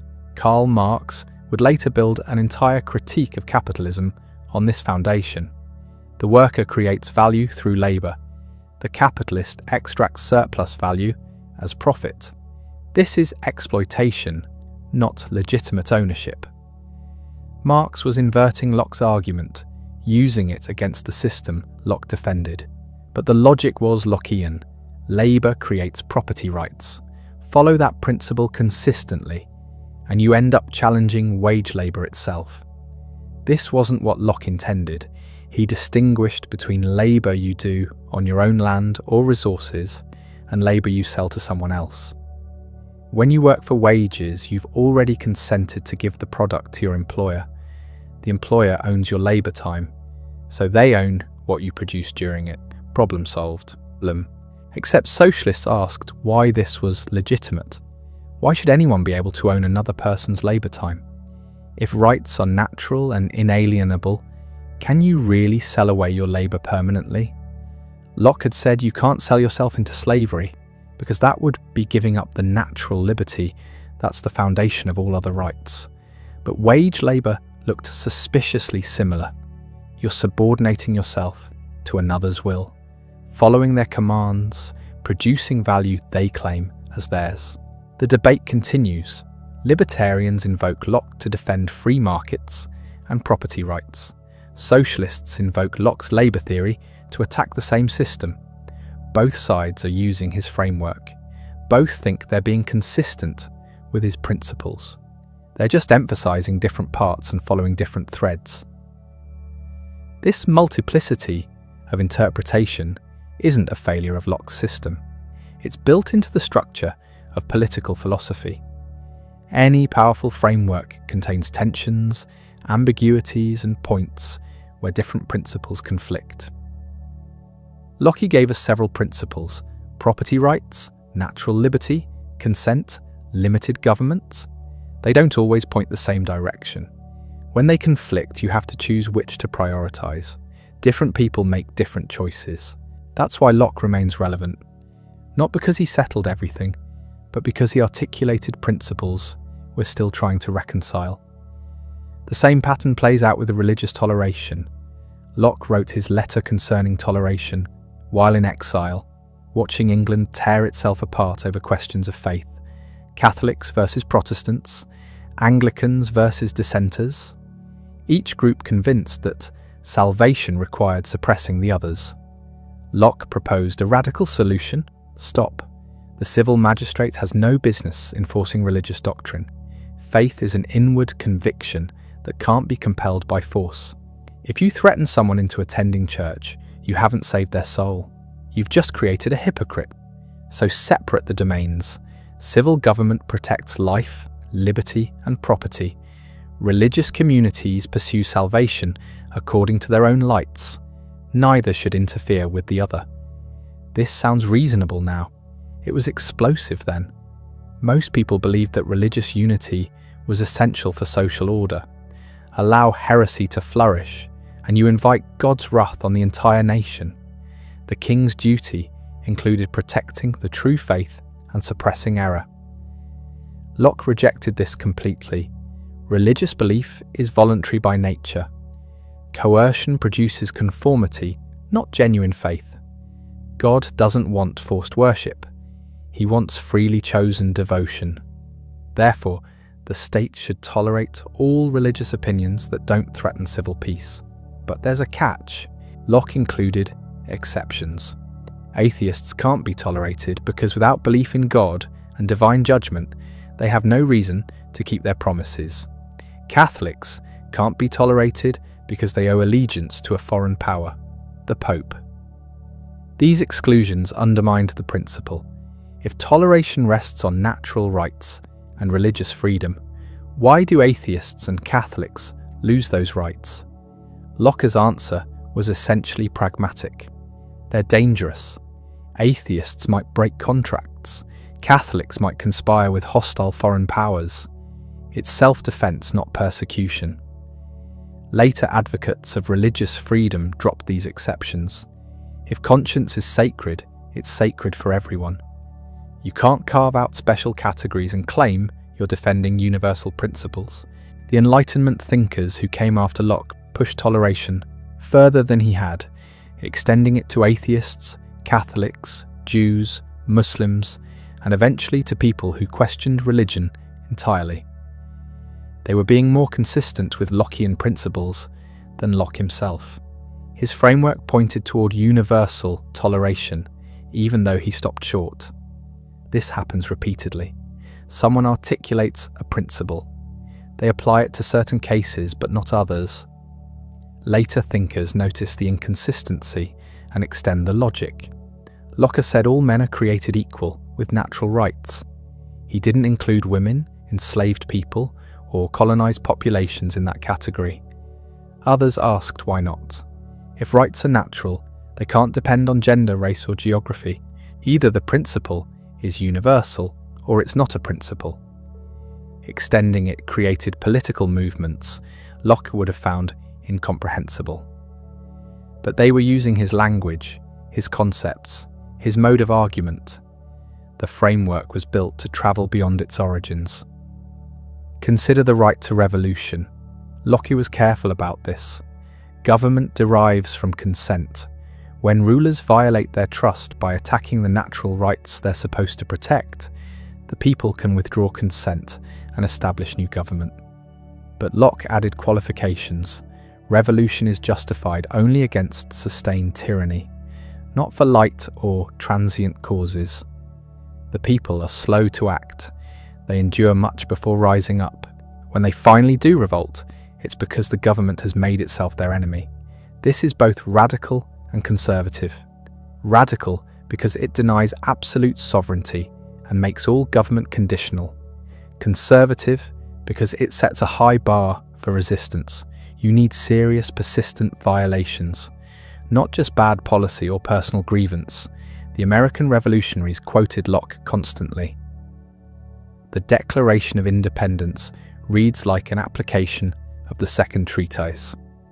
Governments derive their just powers from the consent of the governed. When government becomes destructive of these ends, the people have the right to alter or abolish it. Life, liberty, and the pursuit of happiness. Lockean language throughout.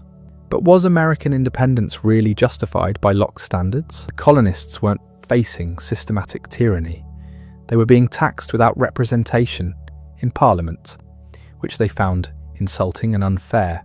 But people in Britain faced similar situations. Plenty of British subjects couldn't vote either. Were the colonists really suffering the kind of sustained assault on fundamental rights that Locke described? You could argue either way. The colonists certainly thought so. They compiled long lists of grievances, trying to show that King George III had violated the social contract repeatedly and deliberately. British loyalists responded that the colonists were exaggerating minor disputes into pretexts for rebellion. Both sides invoked Locke. Both claimed consistency with his principles. The ambiguity in his theory allowed this. What counts as serious enough tyranny to justify revolution? Who decides? Locke said the people judge, but which people? the majority, a motivated minority, regional populations? If Parliament represented Britain but not America, did that matter? These weren't questions Locke had clearly answered. His framework created space for revolutionary claims without determining exactly when they were valid. The French Revolution did something similar. The Declaration of the Rights of Man and Citizen echoed Locke. Natural rights, equality before the law, popular sovereignty. But the revolution went places Locke never imagined. Universal male suffrage, abolition of aristocratic privilege, attempts to reorganize society according to rational principles, then terror, dictatorship, and decades of war. Locke had wanted to preserve property and limit government. The French revolutionaries wanted to remake the world. They used his concepts as tools for radical transformation. He would have been horrified, but his ideas enabled their arguments. Once, you established that government depends on consent, that rights are natural, that people can judge their rulers. You've opened a door that's hard to close. Later movements would push through it regardless of whether the original author approved. The 19th century liberal tradition built directly on Lockean foundations. Constitutional government, rule of law, individual rights, free markets, these became the program of progressive reformers across Europe and America. They weren't just preserving existing arrangements. They were challenging aristocratic privilege, established churches, and absolute monarchies. Locke's theory gave them ammunition. Natural rights meant everyone deserved legal equality. Consent meant ending hereditary rule. Property rights meant economic freedom from feudal restrictions. The liberals thought they were completing the project Locke started, but socialists and feminists noticed that liberal regimes left massive inequalities intact. Property rights protected the wealthy. Voting rights excluded workers and women. Contract freedom allowed exploitation. If rights were truly universal, these exclusions needed justification. None was forthcoming. Locke's principles implied broader equality than his political descendants were willing to accept. The labour movement argued that workers had the same natural liberty as capitalists. Why should one class rule another? If consent legitimates authority, workers should consent to their working conditions. If they don't, the arrangement is tyrannical. The feminist movement asked why women lacked political rights. If humans naturally possess reason and moral agency, gender is irrelevant. Excluding half the population from citizenship violated the foundations of liberal theory. Locke himself had written that political power couldn't rest on natural hierarchies because none existed. The state of nature was a condition of equality. But then he assumed only men were political actors. Later feminists pointed out the contradiction. If natural equality is real, it includes everyone. Both movements claimed they were being true to liberal principles, while liberals were betraying them. The disagreement wasn't about Locke's framework. It was about who counted as a rights holder within it. Liberals had assumed certain people were naturally suited for subordinate roles. Workers, women, colonized peoples. Radicals challenged these assumptions. Show us the natural difference that justifies inequality. If you can't, then equality should be real. This created a dynamic where Locke's ideas kept generating more egalitarian implications than he intended. Each generation extended rights to groups previously excluded. Each extension used the same logic. Natural rights, equality, consent. The concepts kept pushing outward. They still do. Contemporary debates about immigration, criminal justice, animal rights, and artificial intelligence often invoke rights-based arguments. Who deserves moral consideration? Who gets to participate in political decisions? What limitations on state power are legitimate? These are Lockean questions even when nobody mentions his name. The vocabulary he helped establish structures how we think about authority and freedom. That's a kind of immortality. Not because his specific answers were perfect, but because his questions remain urgent. We're still working out what natural rights mean in practice, still arguing about where consent is required, still trying to limit government power while ensuring it can function. Locke didn't solve these problems, he articulated them in ways that made productive argument possible. But there's a darker reading available. Maybe Locke's framework doesn't generate expanding circles of rights.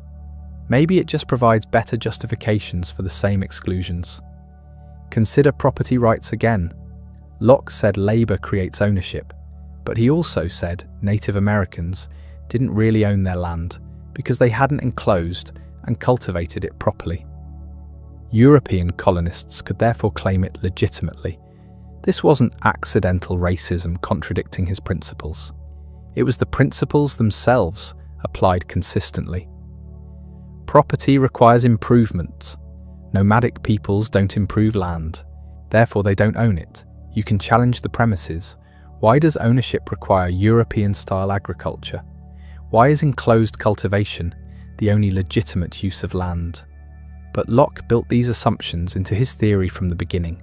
The labour theory of property wasn't neutral. It was designed to justify colonial appropriation. Similarly, with slavery, Locke condemned it as illegitimate in principle, but he invested in slave-trading companies and helped write Carolina's Constitution, which protected slavery. How do you reconcile this? One option is to say he was a hypocrite who violated his own principles.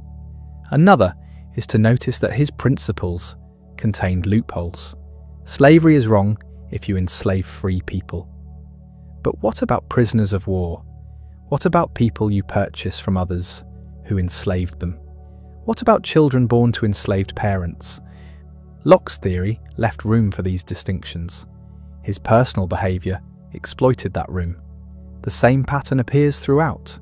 Women lack political rights because they're naturally subordinate to husbands. Workers lack power because they've consented to employment. Colonized peoples lack sovereignty because they don't use land properly. Every exclusion gets justified within the framework, rather than contradicting it. From this perspective, Locke's theory isn't an engine of liberation that sometimes gets misapplied. It's a sophisticated defense of existing hierarchies dressed up in the language of universal rights.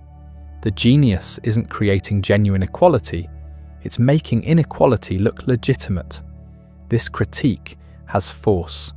Locke was a man of his time defending the interests of his class. Property-owning English Protestants concerned about threats from Catholic monarchs and popular unrest. His political theory served those interests, but the critique doesn't quite work either, because people did use his ideas against him. Abolitionists quoted the Second Treatise, suffragists invoked natural rights, anti-colonial movements demanded the consent of the governed. They weren't misreading Locke, they were taking him seriously, maybe more seriously than he took himself. The framework contains genuine emancipatory potential, even if its author tried to limit that potential. Ideas exceed their origins. They can't be completely controlled by the interests that produced them. Someone articulates a principle for narrow purposes. Others notice it applies more broadly. The original author objects. Too late. The principle is loose in the world doing work nobody intended. This is why Locke matters. Not because he was a saint or a villain, not because his theory is perfect or useless, but because he helped create a language of politics that people still use to make claims against power. That language has limits and contradictions. It can justify oppression or challenge it. Which outcome occurs depends on who's speaking and what they emphasize. Locke's language of rights, property and consent wasn't just theory. It travelled. It crossed oceans, inspired revolutions, shaped constitutions. The ideas that emerged from his study in Essex became weapons in the hands of people he never imagined wielding them. And nowhere did his philosophy have more immediate and explosive impact than in the American colonies, where his words would be used to justify breaking the very empire he had helped defend. The Founding Fathers read Locke obsessively. Jefferson's library contained multiple editions of the Second Treatise. John Adams quoted him constantly. James Madison, knew the arguments by heart.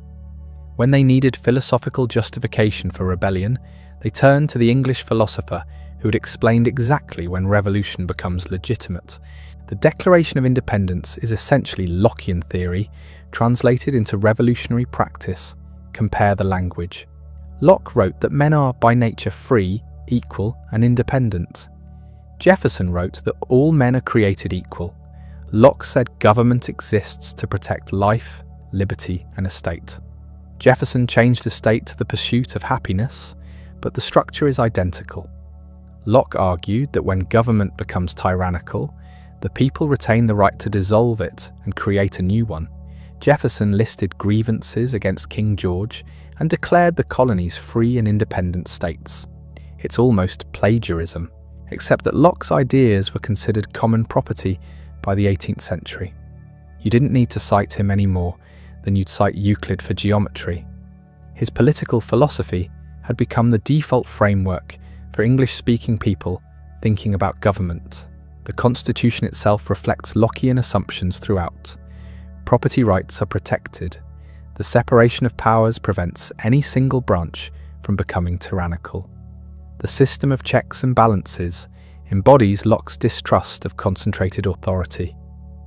The Bill of Rights, added later, articulates protections that Locke would have recognised immediately: freedom of religion, freedom of speech, protection against arbitrary arrest. These are the natural rights that government exists to secure. But the American application of Locke also revealed the same contradictions that plagued his original theory. How do you proclaim that all men are created equal while holding human beings in bondage? Jefferson wrote those words. Jefferson owned slaves. Many of the men who signed the Declaration owned slaves. The Constitution itself protected slavery through multiple provisions, counting enslaved people as 3/5 of a person for representation purposes, requiring the return of fugitive slaves, prohibiting Congress from banning the slave trade before 1808. The same question arises: is this hypocrisy, or is it Locke consistently applied? Both answers are partly true. Many founders recognized the contradiction. They knew that slavery violated the principles they proclaimed. Some hoped it would gradually die out. Others simply prioritized other concerns. But the Lockean framework also provided justifications. Property rights are sacred. Slaves are property. Therefore, emancipation without compensation violates the fundamental law. Women faced similar exclusion. Natural rights belong to all human beings, but women were not considered fully autonomous individuals under law. They were subsumed under their fathers or husbands. Marriage itself was a civil death for women. They could not own property, sign contracts, or vote. All of this was perfectly compatible with Lockean liberalism properly understood. The social contract was among independent household heads. Women weren't independent. Native Americans were outside the framework entirely. They hadn't mixed their labour with the land in recognizable ways. They hadn't created property. They existed in a state of nature without legitimate political authority. Therefore, their territorial claims could be dismissed and their displacement justified. These weren't bugs in the system. They were features. Locke's theory was designed to protect certain people and exclude others. It worked exactly as intended. Yet the excluded groups eventually used the theory against itself. The abolitionist movement quoted the second treatise: "If all men are by nature free, then enslaving them violates natural law. No consent justifies permanent bondage. No labour creates ownership of another human being." Frederick Douglass, Sojourner Truth, William Lloyd Garrison, they all invoked Locke's principles against the institution he had helped legitimize. The women's suffrage movement did the same. Mary Wollstonecraft argued that women possess reason just as men do. Therefore, they possess natural rights. Their exclusion from political life contradicts the fundamental logic of liberal government. Elizabeth Cady Stanton's Declaration of Sentiments, read at Seneca Falls in 1848, deliberately echoed Jefferson's declaration. We hold these truths to be self-evident, that all men and women are created equal. The addition of 3 words transformed the meaning. Anti-colonial movements followed the pattern. If government requires the consent of the governed, then colonial rule without representation is tyranny. The American revolutionaries had made this argument against Britain. Indians used it against Britain a century and a half later. African independence movements used it in the 20th century. Ho Chi Minh quoted Jefferson in Vietnam's Declaration of Independence. Every time, the response was the same. You're misapplying the principles. These rights don't extend to your situation. You're not ready for self-government. You lack the civilization, the rationality, the development that makes autonomy possible. But eventually, the exclusions became impossible to defend. Not because people suddenly became more enlightened, because the excluded groups organized, demanded recognition, and forced confrontation with the contradiction between universal principles and particular exclusions. Locke's theory was a tool. Like any tool, it could be used for different purposes. But it wasn't neutral. It was designed with specific purposes in mind. The fact that it could be repurposed doesn't erase the original design. It just means ideas are slippery. They escape their creators. This brings us to the deepest question about Locke's legacy.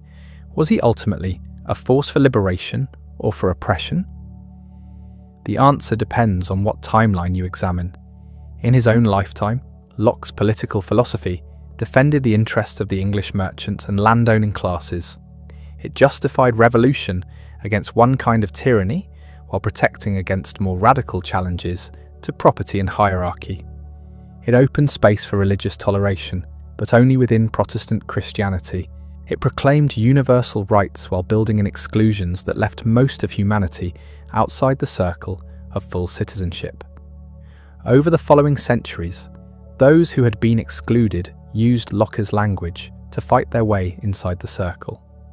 The universalist rhetoric created pressure that the exclusions couldn't permanently withstand. If rights are truly natural, if they truly belong to all human beings, then you can't indefinitely deny them to most human beings without the justification collapsing. The struggle continues. We still argue about property rights, about the limits of government authority, about who counts as a full citizen.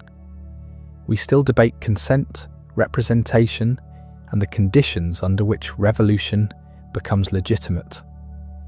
We're still working through questions Locke framed 3.5 centuries ago. His personal investments in slavery, his justifications for colonialism, his exclusion of women, all of this matters. It shows how emancipatory language can coexist with oppressive practice. It reveals the class interests embedded in supposedly neutral theory. It warns us to examine who benefits when universal principles get articulated with convenient exceptions. But the fact that people later used his ideas against those exclusions also matters. It shows that philosophical frameworks can't be completely controlled by their creators, that principles, once articulated, take on lives of their own, that the language of rights, however compromised at its origin, became a resource for movements that Locke would have opposed. Both things are true simultaneously. Locke's theory enabled oppression and resistance. It justified hierarchy and challenged it. It created the modern world with all its freedoms and all its continuing injustices. The contradictions aren't resolved. They're still active, still productive of political struggle. Maybe that's the real legacy.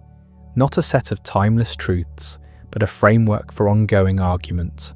A language that lets us fight about power, property, and freedom in terms that everyone claims to accept, even when we disagree about what those terms actually mean. Locke thought he was defending a particular political settlement in 17th century England. Instead, he helped create the vocabulary of modern politics. 3 centuries later, we're still speaking his language, still arguing his arguments, still trying to figure out whether the rights he proclaimed can ever be reconciled with the exclusions he endorsed. The question remains open because Locke left it open. His theory contains the materials for its own critique. You can use Locke against Locke. People have been doing it for generations. That tension between universal principles and particular exclusions, between the promise of natural rights and the reality of systematic inequality, that's not a problem to be solved. It's the engine of political change. As long as we believe in rights, we'll argue about who has them.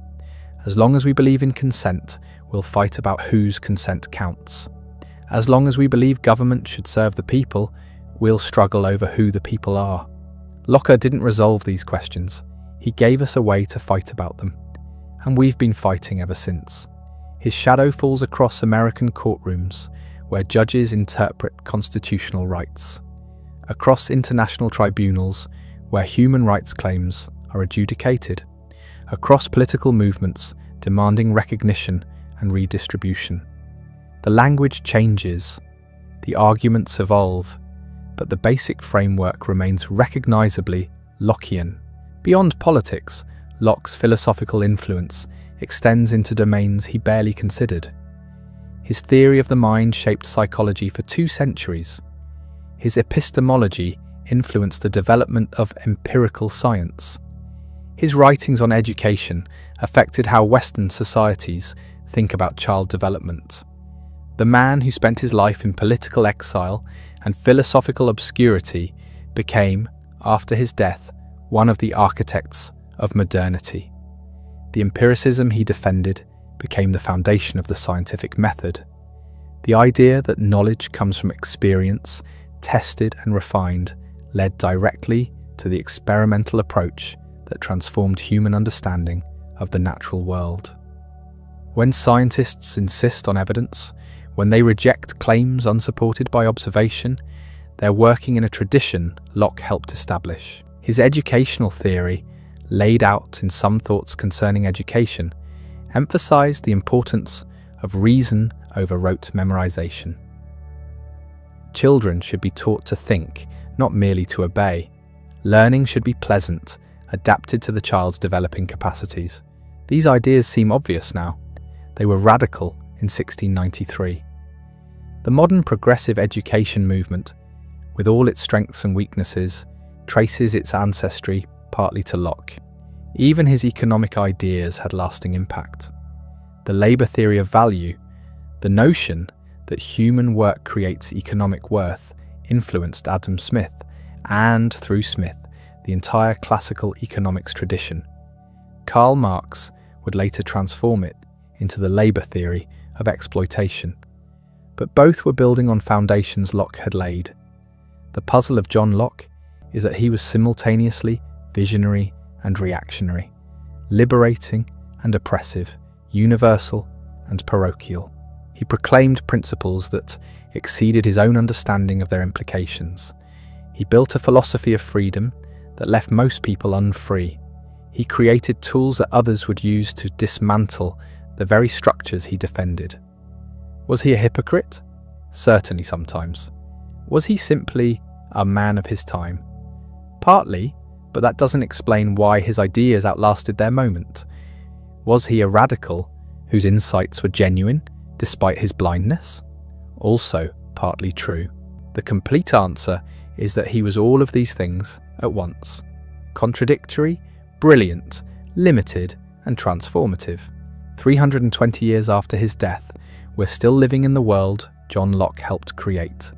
A world of rights and markets, of constitutional government and religious toleration, of empirical science and individual liberty.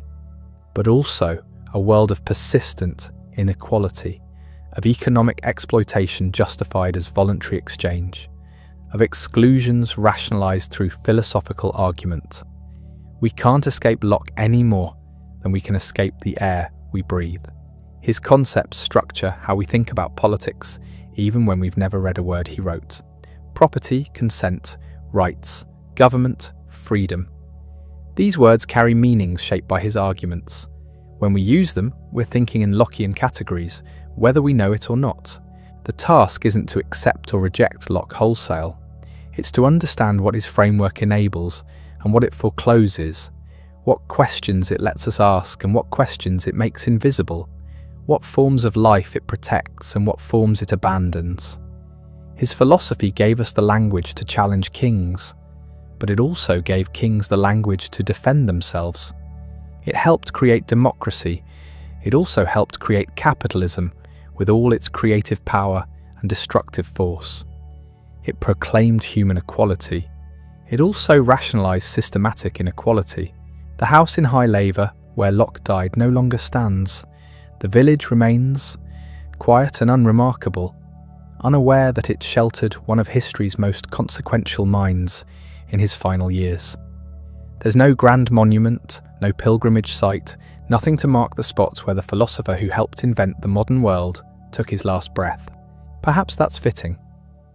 Locke always insisted that ideas mattered more than their authors, that truth was discovered through observation and argument, not revealed through authority, that what a person claimed should be judged by evidence and reason, not by who made the claim. He would have hated the idea of his grave becoming a shrine. He spent his life arguing against the worship of dead authorities. But the absence of monuments doesn't mean absence of influence. Walk through any modern democracy, and you're walking through institutions Locke helped conceptualize. Read any constitution protecting individual rights, and you're reading ideas Locke articulated. Participate in any free market economy, and you're operating within a framework Locke defended.